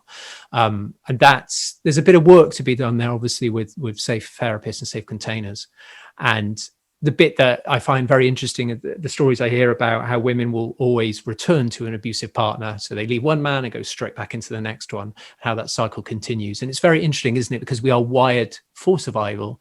So it's interesting how we put ourselves in those situations. I'm still trying to rack my brain after all these interviews on the insane psychology around all of that, and how we have this innate ability to want to survive. And so there's something about those environments. So for you, Emerald, like from that crazy mind craziness of all of that, what are your thoughts on that? Why do we tend to return to abusive relationships if we have a history in that? Well, I can't quite figure it out. Yeah, I was just thinking about that again today. So I think it goes back to like an emotional addiction. I was thinking about this inner child, right? It's like this inner child is freaking smart. Like we try to get rid of it, but I think part of it is we have to embrace it. I think some therapists try to like get rid of this inner child, but really it's accepting all parts of ourselves, right? All the different steps, because they're actually like genius. We're genius in our own sense of survival. But when it comes to returning back to an abusive relationship, it's the psychology of, well, one is like that love addiction of we want someone to love us. And if we don't love ourselves, then it's like whoever is like next in our life, we're going to attach onto, I think. And even if it's like a slight attention, and yeah, that's like a whole complex thing, really. Well, it kind of touches on what you said earlier. This it's also wired in us, whether we like it or not, to want to connect. And I know a lot of introverts will say, no, I'm cool. I could live with myself the rest of my life. I do think there's a biological part of us that does want this sense of connection. And I guess if we have no ability of what that looks like or what is safe and what's not, we're just going to try and connect to anything that looks like connection and not seeing what's truly there. But I think this element of processing and healing our trauma is really important. I think so much of what they talk about with Pete Levine's work and things like that is this sense of integration and bringing things up and letting it process and complete the response that you weren't able to complete at the moment that trauma happened. So it's kind of that also, I guess, this urge to want to complete things and be free finally. And hopefully we can do that through these environments that mirror where we are at. There's a lot of stuff in what I've just said in a few sentences, but over to you, Alyssa, on this one, this sense of kind of, we have this longing for connection, and we'll do whatever it takes to get it, even if it means that we have to kind of disassociate slightly from the pain that comes with it. Maybe, I don't know. Yeah, being the brain nerd that I am, I try to look at it from like a developmental perspective. And when we grow up in an environment that is toxic or traumatic, that becomes our norm. So that becomes our familiarity, and that becomes our safety, actually. So, we grow up and our brains develop learning, well, this is safe. So it's actually, I think that the moment that, and I know for myself and for many other people that I've worked with, the moment that something healthy comes into our lives, it's like, what is this? I don't like it. I'm suspicious of it. It's almost like our brains have developed to learn and to believe that toxicity and trauma is the normal. Amazing, everyone. Thank you so much. Let's move on to question 4, which is, how can we cultivate?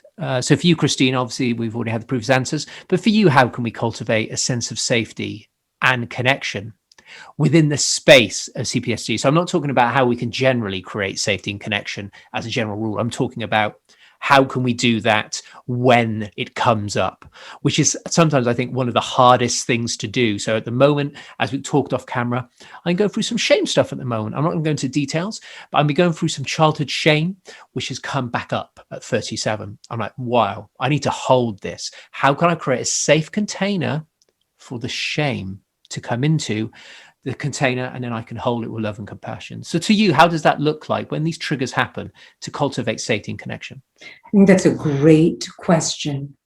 I can say personally, and then what I offer my clients. The first thing that comes to me is when I recognize that something is being activated or triggered, that the first thing that immediately wants to happen is resistance. Like, there's some kind of energy, that anger, aggression, frustration, that's like, let's get the heck out of Dodge. Let's not deal with this yucky thing that seems to be, flooding my system. So I have cultivated a practice of acknowledging my own resistance.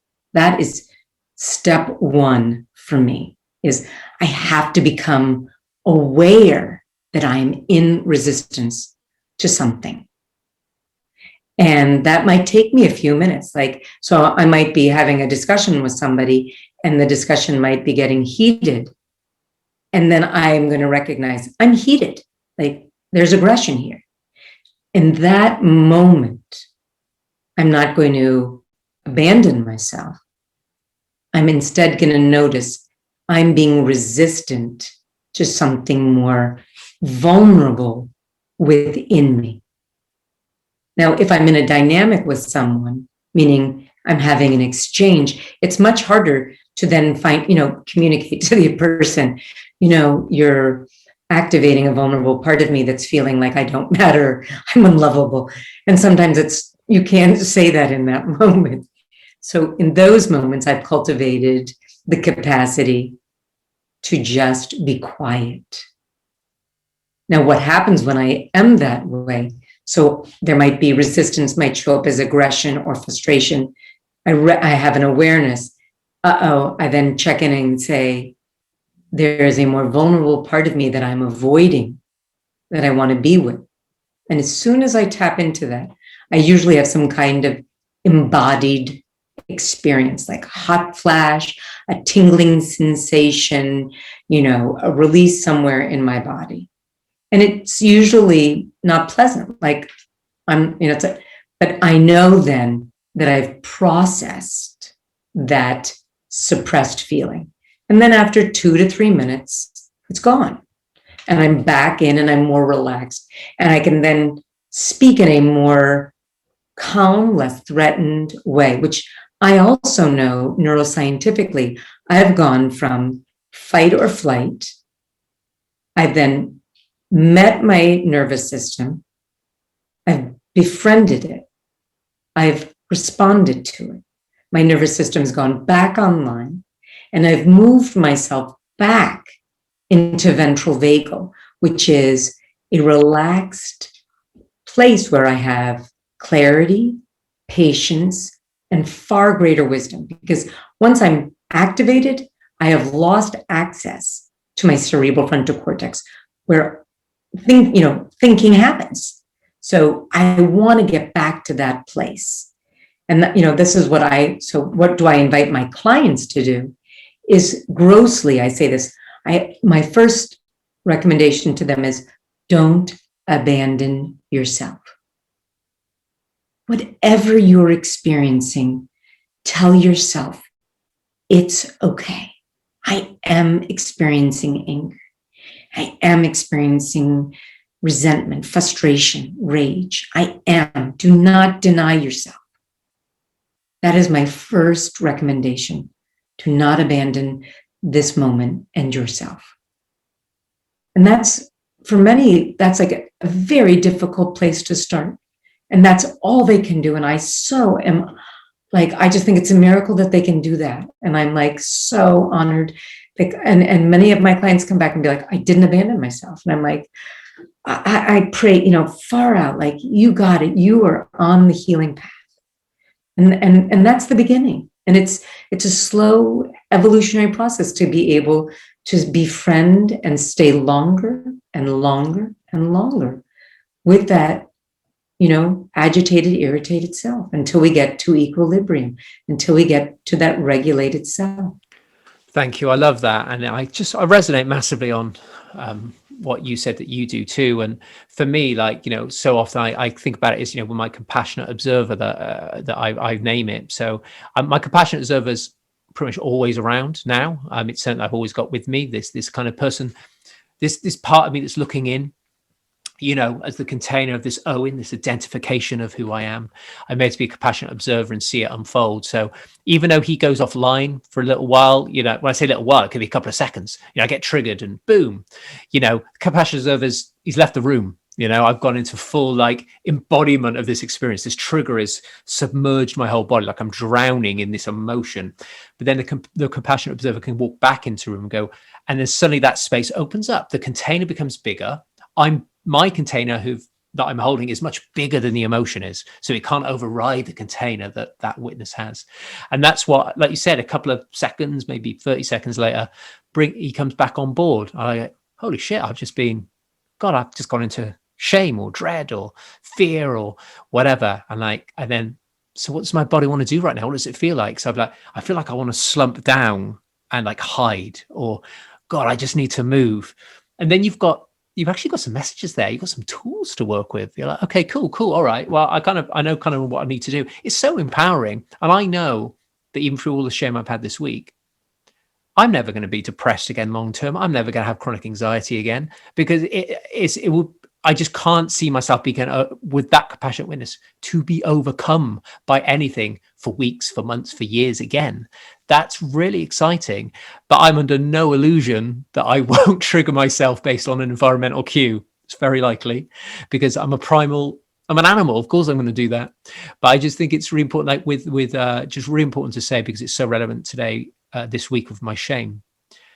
To the audience who know I've been through a lot and I'm pretty altogether guy, it's horrible. Shame is horrible in that sense. I don't want to name it that because that's terrible. I'm giving it power. So please don't call it that, people. But what I'm saying is I was sitting with it, and I'm able to sit with the shame and go, God, this sucks. I can see why so many people drink, do drugs, get into certain addictions, or want to hide from the world, or stay in their house. I get it. This is yucky, but it's not yucky to me anymore. To me now, I'm like, I get why it feels yucky.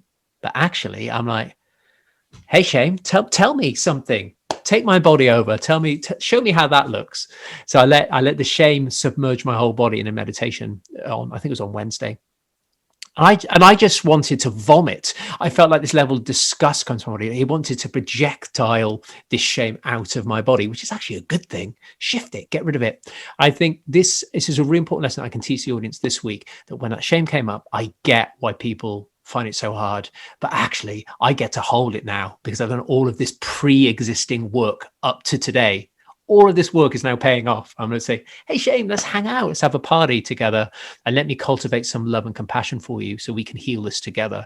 So I'm able to become my own healer thanks to all of the guides that have been in my life. I just want to, validate also, Owen, as you talk about shame. Shame was something that your body adopted when you were little, trying to protect you. A means to, like it said, be scared. And it was trying to say, change your behavior so that you don't, get in trouble. You don't do something wrong. It's a way we blame others as a means to activate shame. Who did this, And we are a society that cultivates shame. And so, and when we meet our shame and how you're loving and being tender to your shame, what you're really telling me that I'm hearing is you are loving and tending to that young little part of you that was so afraid it was doing something wrong when it was actually just being that cute little innocent Owen. And it didn't know that what it was doing was wrong. And really the more profound question is, I don't think probably what were doing was wrong. There was a perception of wrongness applied to it. And this is, what I invite your listeners to think about. The difficulty of shame is it's the body's means to protect ourselves from external judgment. And it's self-loathing. And so if we could invite ourselves to be vulnerable to our shame and actually be tender and kind and forgiving of it, and understand that it has been here to serve us and protect us from outward judgment, it would be a miracle to our society as a whole. I so appreciate, I have sat with my shame, and it is a very difficult integrating process. And yet I am so grateful that shame and that part of me is now not apart from me, but a part of me.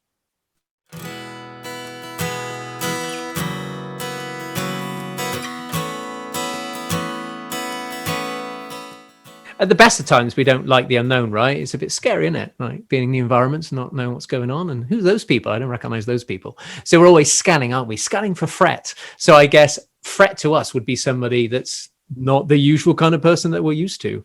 So they, even though they are seem really lovely, we are perceiving on a sort of nervous system level as a threat because it's not something that we are safe around. It's quite complex, isn't it? And it just shows that this element of presence and coming back to this present, tuning into the body is really important. So your thoughts, Emerald? I think you have something to say. Yeah. So I think there's so many different aspects to safety and like what we're needing.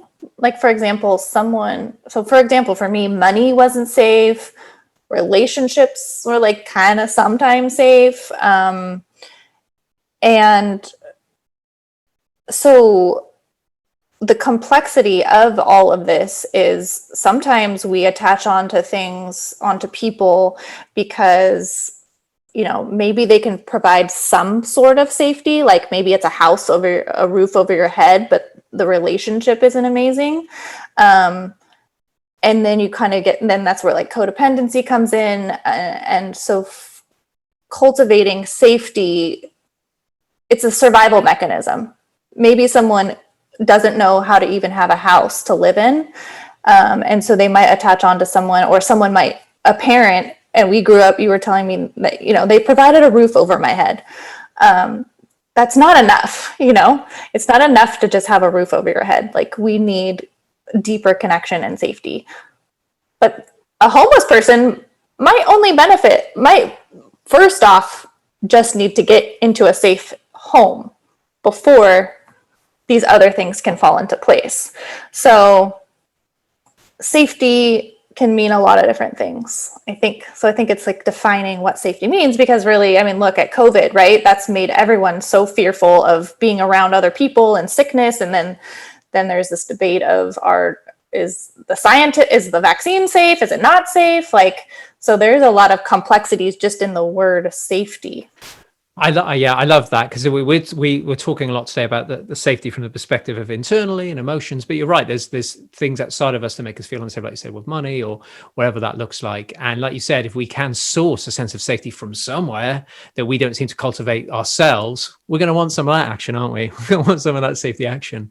And maybe we're going to have to just ignore the fact that this person isn't meeting other needs, but they're meeting a massive need, the one need that makes us feel just a little bit more secure. And like you said, safety is both internal and external, isn't it? You can feel very internally safe within, but in just like a terrible situation outside of you. And I think there needs to be a bit of marrying up. And I had a really good point that's evaded my mind. So over to you, Alyssa. What are your thoughts on what we just said as I collect my thoughts? Yeah, I mean, it's very, I think that's a very important point. I think when it comes to talking about safety, like Maslow's hierarchy of needs, right? It's like, well, we can't be safe in any other areas if we don't have food and shelter. And it's like, we need these things, and then other types of safety kind of fall under that, which doesn't necessarily make them less important, but it's like we almost can't have these other types of safety without these specific types, if that makes sense. Yeah, it does make sense. It's interesting with Maslow's stuff, because like you said, it's kind of, I think we want the whole triangle, if possible, the whole pyramid, or whatever you want to call it. That's the dream, right? And people like we talk a lot about spiritual bypassing on the show, and I'm still trying to get my head around that, like jumping a level, like not having any of those bottom level foundations in place and then skipping to enlightenment, but not processing anything in the process. You're an enlightened, traumatized being. It doesn't quite work for you to embrace the holisticness of you. My point has just come back, very exciting, especially as it's polyvagal related.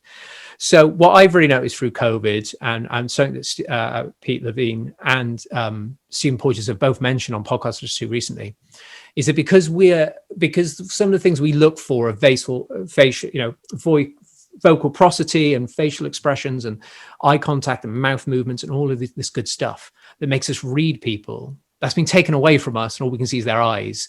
And that will have an impact on our nervous system, because we're not able to read people, and their posture's off. They're scared, they're slumping. Like I've been walking into the middle of the road to avoid people, which is not really good for my safety. But we're told, because Bath streets are so narrow, avoid people. So that's not innate. That's completely against my nature. My nature is to hug you. As soon as I see you, right, you're getting a hug. So it's completely removed that ability for me to do that. And more importantly, going back to my point about this facial prosody, nervous system, neuroception dancing thing, I'm going to feel less safe because I'm not able to do or express myself in the way I want to make other people feel safe, not just me. And I bond through touch as a massage therapist too. And I massively miss that. And I feel a little piece of me is missing when I'm not able to engage in touch. So there's a lot in there. So Emerald, what do you think about all of that stuff and these cues that we get off others that make us feel comfortable and safe?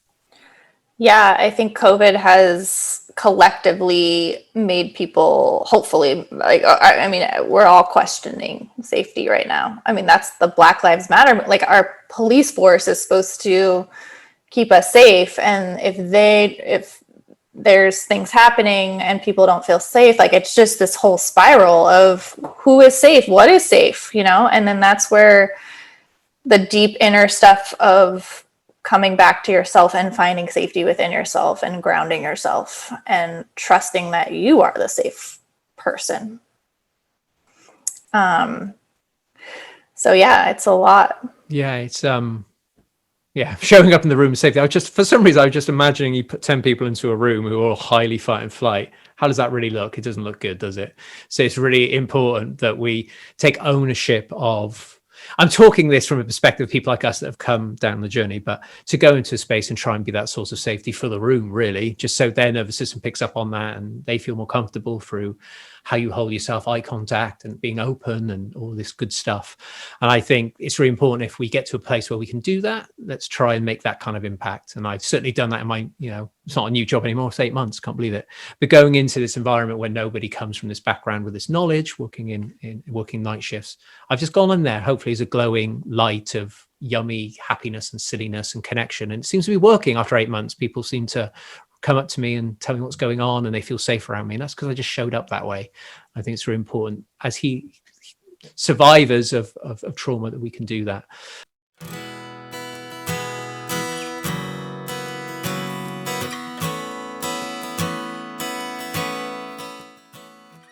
If we can get to a place of feeling safe in our bodies, things start to come back online. Our organs start to work better.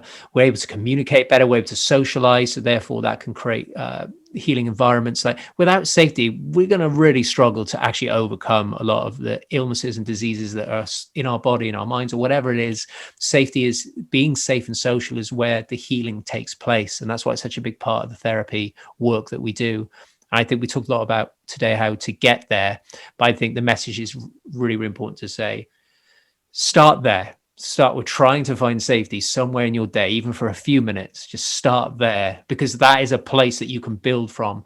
Because people say, to grow and become the person you're meant to be, you need to come out of your comfort zone. You need to push yourself into environments where you can learn and nurture through a little bit of fear is helpful. I'm like, not if you've got CPTSD, it's not. Safety first. So if there are environments that are really unsafe for you and you are able to, try and find a way to move yourself into better situations. Bare minimum, that's somewhere to start. Yeah. Because the world tells us that you need to push yourself to progress and put yourself into a stress response, which is going to take you out of safety. So I think, it's so important to work with a coach or a therapist to begin with and say, okay, what anchors me? What is safe in my life? Can I find something? And that's what I had to begin with at the very beginning of my journey. Where my body feels safe, so start there. Is there anywhere? Is it a fingertip? Is it a toenail? Just find, and that's just body. And then you can move into environment too. So I think, Owen, you're making such a really important point that I don't know, maybe new listeners don't know this. What does it feel like to feel safe? Find that out first for yourself. Many of my new clients, we start off with, can you envision a place, a moment in time, maybe not real, where you feel safe and comfortable? And I ask them to close their eyes and envision this place and see themselves in it. What does it look like? What is the temperature? What time of day? What time of year? Is it inside or outside? What do they look like? Are they lying down or sitting up? I invite them to notice then, what does it feel like in the body, in this safe and comfortable place? And for many of my clients, it's the first conscious experience they have of a sense of safety within. Yeah, it's beautiful, beautiful. And it's just, I'm already reflecting now as we speak. Oh, my safe places. Need to do it again. I haven't done it for a little while. I'm just thinking, I'm speaking to you today, you're a really good friend of mine, so I feel super safe with you anyway. So that's safety number one. I'm in my flat. I love my flat so much. It's my sacred space. I feel very safe here. It's very beautiful. So, I'm starting to clock it up. I've got food and drink in the cupboard over there. That makes me feel safe that I can eat later. So you can really start to get a nice little list going. Stuff you've never thought to be a safety cue. But actually, I'm very blessed right now in this very moment to have all of these things in front of me and beside me. So, this episode's just been so powerful today to show all four of us how far we've all come. And it's just been so beautiful to share this space with all of you, because we are the essence of hope. And I just want to thank you, Christina, for being one of those people that show that there is hope after trauma. Thank you, Owen, for including me. Definitely. I'm grateful I walk this walk. It's the only way I can talk this talk. You know what I mean? Like, I feel, and I think I walk beside people with CPT. I don't know if I said it right, chronic post-traumatic stress syndrome, that I really do. I share in this journey, and I'm grateful for the tools and the strategies that others have befriended and given to me. And that's why I do this work, because I want others to feel the relief that I feel so grateful I have experienced and that I have relief. And that's the only reason that has motivated me to want to share and do this work with others. So Alyssa, I just kind of want to stay in and around safety and connection for this episode, because I think it's really important. But from the people that you work with and the work you've done on yourself, I mean, when we talk about how to cultivate the sense of safety long term, but also just for processing and recovering from these traumatic events, we know it's a long journey. And I always say slow, steady, and safe. My 3 S's: slow, steady, safe. So where to go. And I just wanted to ask you, with the work that you've done with your clients, have you seen any commonality in how this looks, how people start to overcome these things from a sense of processing what they've been through in the moment or going to the past? How's that looked? Give the audience some hope here, is what I'm saying with this journey. Yeah, it's, commonality. There is a commonality. And with that being said, I will add the caveat that everybody's process is different. Everybody's journey through recovery is absolutely different, but there's a general theme, which is I have terrible, terrible feelings and I don't really know why.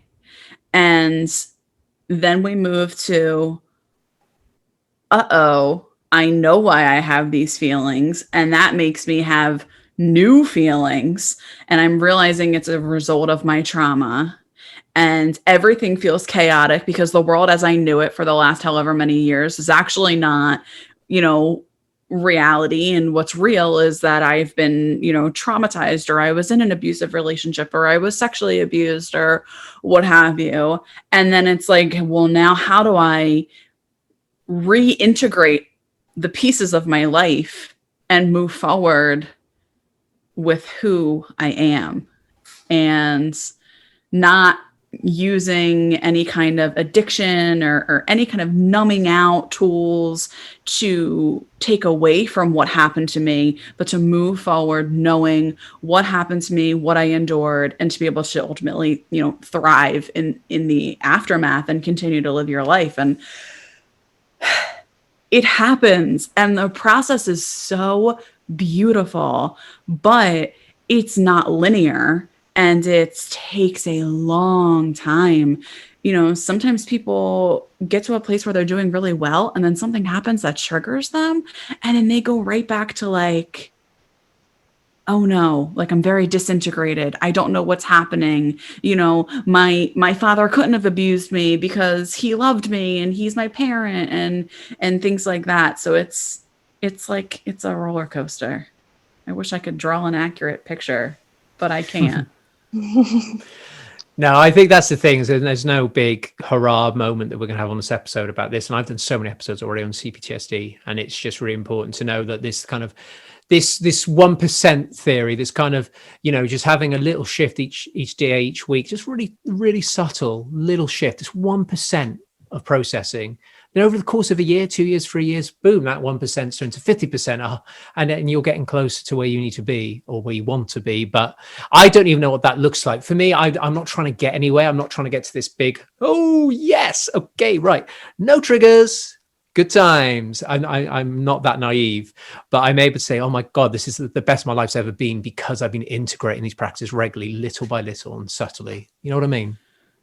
Yeah. And I think, little by little, and, I will just give an example. I am working with somebody right now who is, she's 18 years old and very, very much been psychologically abused by both of her parents, and some of the most extensive trauma that I've seen, and was made to feel as though she couldn't take care of herself. She didn't have the right to see a doctor, to see a therapist, to take medication, nothing, and was spiraling in her mental health, but also didn't want to go against the wishes of her abusers, who wanted her to not seek treatment and not speak.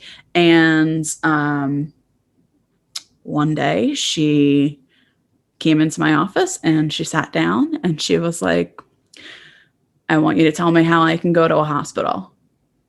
And it's like, there it is, right? There's that like like small, like are we celebrating that she's going to inpatient? No, we're not, we're not doing that.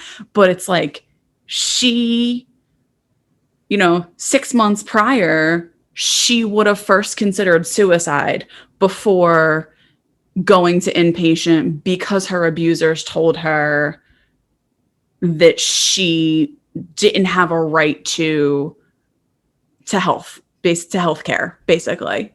So it's like that's just an example of like, it's just like one little step forward. Yeah, it certainly is. And to that person, no matter what that step is, it's massive, right? It's huge, it's big, and we don't want to get into comparison stuff, because it's so easy for us to become judgmental of our experience. Go, hey, it wasn't that bad, and I just need to stop being silly and all this kind of stuff. And that's just, our story matters to us, and the smallest thing is our biggest thing. And I think that's a really important message to anybody listening right now, is don't reduce your story to not being important and your experiences to be important. Because if I had done that, which, I can hear both your stories and go, well, it wasn't so bad, but actually it was terrible for me, and I need to meet myself with compassion. And I really want to sort of wrap up today and talk a little bit about compassion, because we talk a lot on the show about it's all good having self-awareness, but how are you using it? Are you using it with a shitload of judgment? Are you using it in a way to try and fix things or get rid of stuff? Or are you using that awareness to meet it and go, wow, that was rubbish, but I've got you, I see you, I love you. This is in talking to yourself, I'm talking about. So this sense of compassion. And actually, it's really difficult to be compassionate towards yourself when you have been told repeatedly throughout your life by abusers that you are not worthy of compassion. And it's a really hard skill to cultivate. But this 1% thing, again, is just do one good thing for yourself each day, no matter how small it is. Crack yourself a smile and say, hey, just anything, bring humor in, whatever it looks like, just do it. So what are your thoughts on that, Emerald? This kind of cultivating of compassion, because for me that changed the game. When I became a compassionate witness of my experience, changed everything for me. Yeah.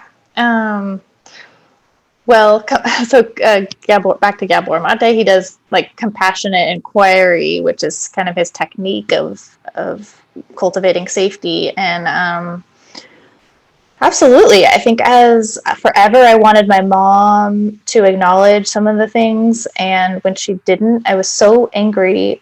And then finally I had to just have compassion for her and myself and my brother. And yeah, it's hard. I do have like a little list on my mirror, and I've added little sayings like, once a week, maybe I'll add something new, and just those like motivational talks to yourself, and just baby steps for sure. But yeah, again, having compassion for that instead of trying to get rid of the little child, it's embracing all of it. Yeah, it certainly is. And, I haven't said it for a few episodes actually, which is unlike me, but I always talk about, I don't know if I talked about this on our show, so where I said there's three of me. So there's my inner child, there's present day Owen, and then there's my compassionate witness, which is outside of ego, the one that's in the awareness space looking in. And I love it. I love having my free. It's really beautiful, because I know no matter what comes up, my inner child's got something to teach me. Present moment conceptual knowledge, Owen's got something to teach me. And my compassionate witness that's trying to see life as this big oneness and this big wholeness can look in on that and say, I've got both of you. When you take yourself out of these situations that you're in, these environments you're in, and put yourself in the still space, there is nothing. There's no, your consciousness, the space that you're in doesn't have judgment. It doesn't have an opinion. It's just is. It's just stillness. I'm learning about this stuff, and conceptually it's quite hard to explain it, but that's the best I can do. And the awareness space it's supposed to be, the whole point of the name of the show is that awareness space is that space outside of ego that can look in and say, I've got you, you're a beautiful being, and you are one with everything and stuff. So, but anyway, that's for a different episode. So Alyssa, what's your thoughts on compassion, and was that part of your journey, meeting yourself? Because with all the abuse that was in your life, it must have been a bit tricky to see yourself as something that would be worthy of compassion, I guess. Yes, and still is. I by no means believe that recovery is a destination. It's definitely a journey. And for me, self-compassion is one of the harder ones for me. I try very hard to internalize a lot of what other people have have said. So that was my first step towards self-compassion. It's like, okay, I can't say these things to myself, and I can't have this compassionate witness. Like, even the thought of it was just very, very overwhelming for me. So it was like, okay, the feedback I'm now getting as an adult, I'm going to take that and I'm going to hold it, and I'm going to write it down. I'm going to save emails, text messages, whatever. And then over time, I was able to internalize that a little bit more, and then develop a little bit of self-compassion for myself. And it is still a struggle today. Absolutely. And one of the things that helps me the most is thinking about my future children. Part of the reason why I chose to recover from my eating disorder, part of the reason why I continue to do the work that I do in terms of my own recovery from CPTSD, is because I want to be a present mother to my children one day. And so when I'm in a situation where I'm having a really difficult time being compassionate toward myself, I will sit down and not just think it out in my head, but I will have to write it out and say, if this were my child, what would I say? And that helps to foster a lot of self-compassion. So that's where I'm at. It's definitely a process for me, one which I'm still working very hard on. Yeah, thank you. That's really, really beautiful. And there's so many things that we can do to address how we feel in any given moment, and especially from a neuroplasticity perspective. And when we talk about hope a lot on the show, we talk a lot about the plasticity of the brain, and how by doing these regular practices, over time you can change your neurons that fire. So these things become much easier.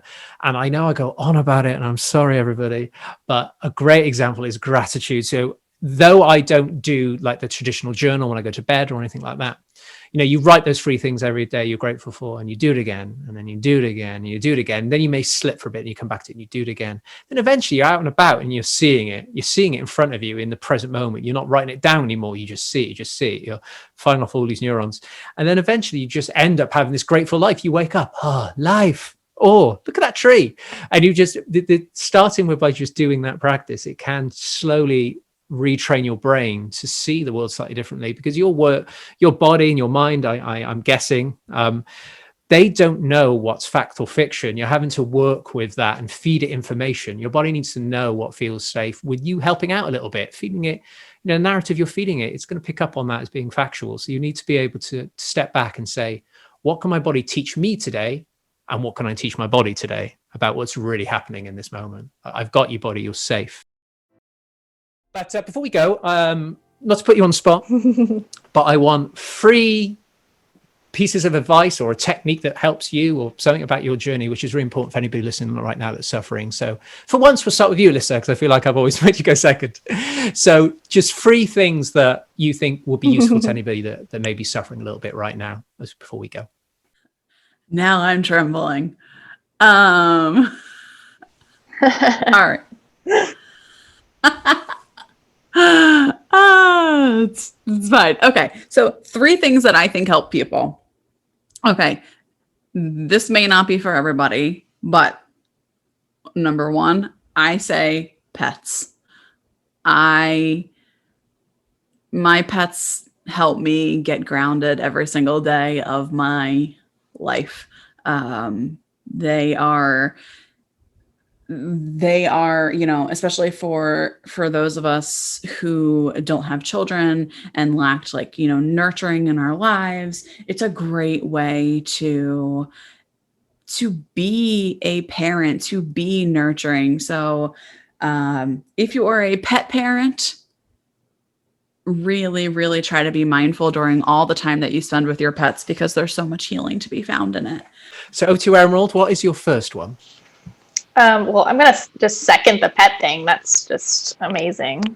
But I think finding a practitioner, even if they don't jive with you, I think whatever the modality of a practitioner, I do think somatic experiencing or trauma informed or internal family systems, like just the trauma-informed world is starting to get on board with all these different approaches and trying to heal, finding someone that you can, because, you know, it's a lot about trust and trying to cultivate safety with somebody. Unfortunately, it has to go with paying for it, which is a barrier. But I think when we start investing in ourselves and in our healing, that's kind of where it starts. Like, okay, I have something going on and I need to find someone that can help me go get through this. So that's important. Yeah, thank you. I think that sense of connection is, you know, through connection, we will be able to hopefully heal on some level. And that goes back to what we started the episode with Addiction Connection and Gabor and Johan and all that good stuff. So Alyssa, what would be your second element of hope, as well, I'll now call it? I think my second element of hope is just this relentless belief that there are people out there who are trustworthy and who can help you. I think so many people who struggle with complex trauma have this narrative that nobody is safe. And I just want to say, don't believe that narrative, because it's simply not true. And when you stop believing that, you open the door and you create space for people who are really magical and can really help turn your life around. Yeah, that's really lovely. Thank you. So yeah, really good pieces of advice in there. Emerald, number 2 for you? I would say nature and journaling. I think the embodiment piece of moving your body to get into nature on a hike, at the beach, being with the pets on a walk. I know there was times in my life where I could barely get outside. Like, I was depressed and going outside was just not working for me. And even just getting my shoes on was difficult. And so that might be the first 1% step. Putting the shoes on and sitting outside for a second. I think we can become very isolated, and being in nature is pretty powerful. And then clearing our mind through journaling is pretty powerful too. Yeah, what I really like about nature is it kind of, because it's so expansive, it always allowed me to feel like I felt so constricted, you know, in my little world of pain. It's very tight and closed. I find being in sort of vast awe-based environments allows you to feel, oh, okay, you know, there's a bigger space outside of this space that I can go into. And there's this nurturing quality. We talk about a lot on the show, and it seems obvious, but honestly, it is very, very powerful. And it also touches on movement, right? I've always felt that movement has been really important in my trauma recovery journey. You know, I'm always told to be still and to meditate and to go into my body and slow down. But actually, sometimes I need to move. I need to mindfully move. I need to connect and open up my senses to, you know, walking down the river or whatever it looks like. And I think movement has a big part to play, I think, especially in these sort of shut down states that we get ourselves in. If we can just move with a bit of safety, very powerful. Sorry, I'm hijacking a lot of your points, everybody. I don't want to take any options away. Alyssa, number 2. Number 3? Number 3? Number 3. Number 3. And I think for me, this is one of the most important things that I tell myself that gives me hope, is just to not make permanent decisions based off of temporary emotions. And, you know, I think that obviously people who have PTSD, complex PTSD, there's a very high suicide rate because they believe that their story doesn't matter, that it was their fault, that people don't care. So it's just, do not let your past predict your future, and just do not make permanent decisions based off of feelings that can be temporary. Thank you. That's so deeply resonates with my story, because that's my trauma, was that I'd make terrible decisions on reflection based off the feeling I was having and wanting to not feel it. And then, especially with jobs, quit, feel better for a bit, get in shitloads of debt, feel terrible, go into a job, quit, get into loads more debt, feel terrible. There was no escape from that cycle. I needed to deal with what was going on. So it deeply resonates with me. And also from a polyvagal perspective, with this sense of story follows state. So, you're in a shutdown state, your thoughts tend to be a little bit more desperate, a little bit more dreadful, a little bit more, oh God, what's the point? Anxiety, oh God, rushy. But also, story follows state, and then the story feeds your body, and that body sensation may then feed action in ways that you don't want to. And it's how can we circuit break that, where in that journey can we circuit break it? So that's really important. So Emerald, number 3, your finale point.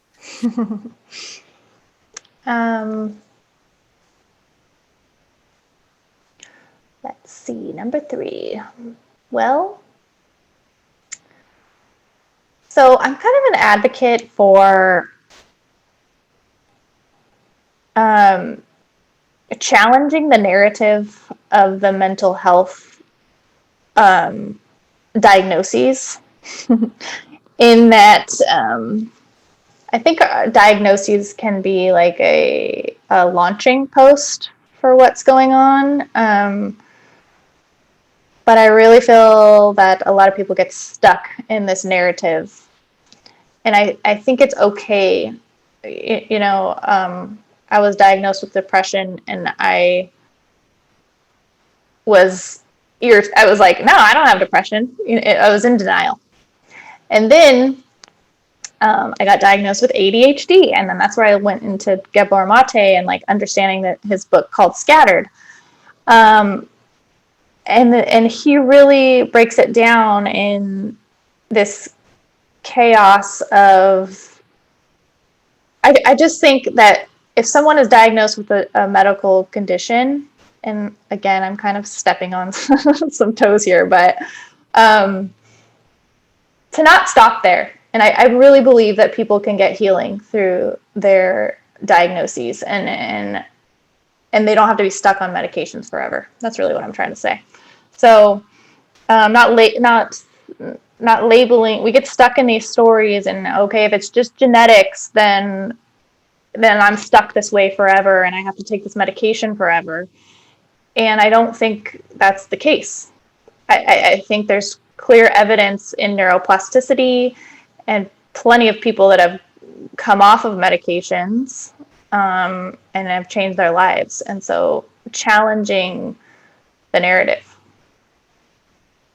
It's almost like old science. I mean, that's what the trauma world really is, the DSM-5 is kind of old school, I guess. And of course, I'm not a psych nurse practitioner, and I'm not giving medical advice. And if you do feel like you need to see somebody, go see someone. I've benefited from psychiatry. But if someone is continuously fed, like they can't get healing from this, and they have to just keep going on more and more medication, I think that's where a lot of people get stuck. Yeah, thank you. I think what's really important to mention here is that what we're talking about here is not necessarily talking about, because, I think all 3 of us agree on this, but it's not about questioning the ability of the practitioners in how they hold space or how they help their clients, because it's very beautiful what they do. We're just more talking about how it then has to be distributed so we can make sense of it all, because it's easier for us to just have a list of things so we can say, this is what you've got, and that makes it all make sense. So I think it's more to do with a structural issue than an issue with the therapy sector in general, I guess. So just before we go, Alyssa, what are your thoughts on this? I think it's really important to discuss this, because I do agree. I've got a little point for when we finish, but what are your thoughts on it? I love this topic. So like, I will try to, keep it brief, but I agree. I am, the DSM, which is the, essentially Bible of mental health diagnoses, I believe is, I often tell people is for really like insurance companies, and it can help in some ways, but it's not a predictor of your future. It's not a predictor of what type of medication you will have to be on. Yeah, I mean, I second everything that Emerald said. I think it's important as for the listeners out there, whoever, if you are considering medication, if you are on medication and maybe you don't want to be on medication, ask questions, tirelessly ask questions, and don't stop until you get the kind of answers that you're looking for, because you can do healing your way. Thank you. I think it's really important about the answering questions. I think that's probably a really big key part of advice to finish up here, is just don't stand back and not ask the questions. Nothing wrong with asking the question, just querying something. So, you say I have ADHD, but how come can I do this? Just bring it up and just see what they think. You're not trying to put them on spot and make them feel uncomfortable.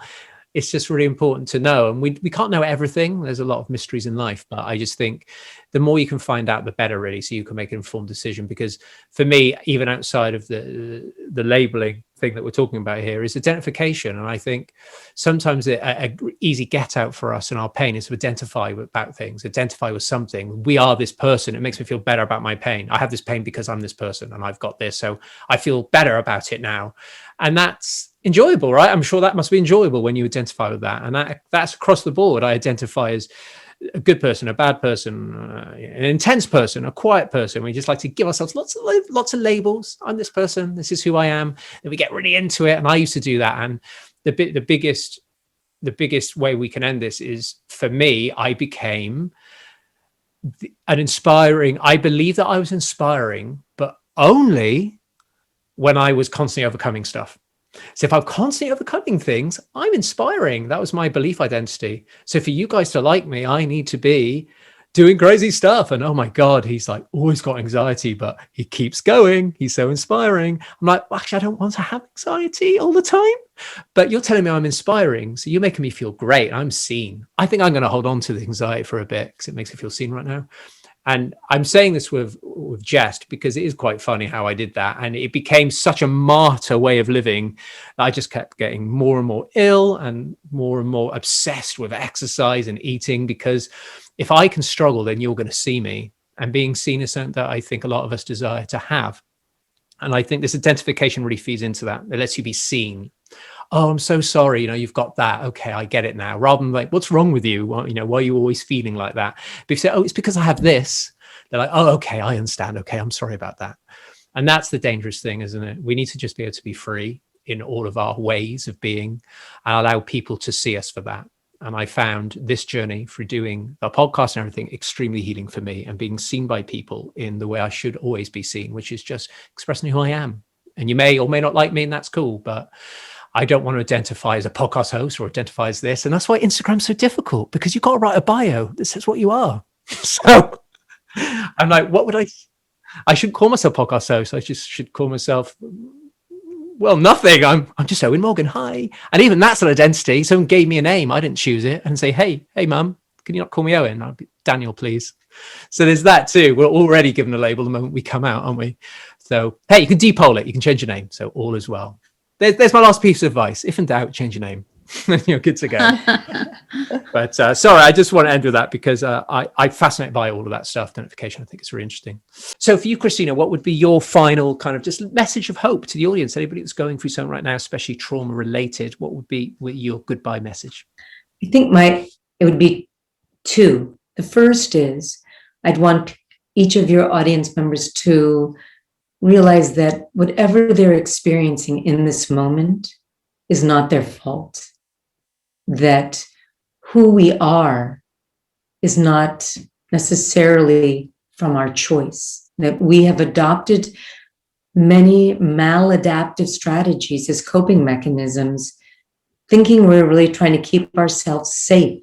And we might have adopted, alcoholism, or we might have adopted, shopping, or adultery, or things that might not look or sound good on the outside, but really these have been strategies of trying to keep ourselves safe. And so I want to invite your audience to realize that many of our maladaptive behaviors are not our fault. And then the second piece, though, that I would also encourage is that there is a way, there is a path to freedom.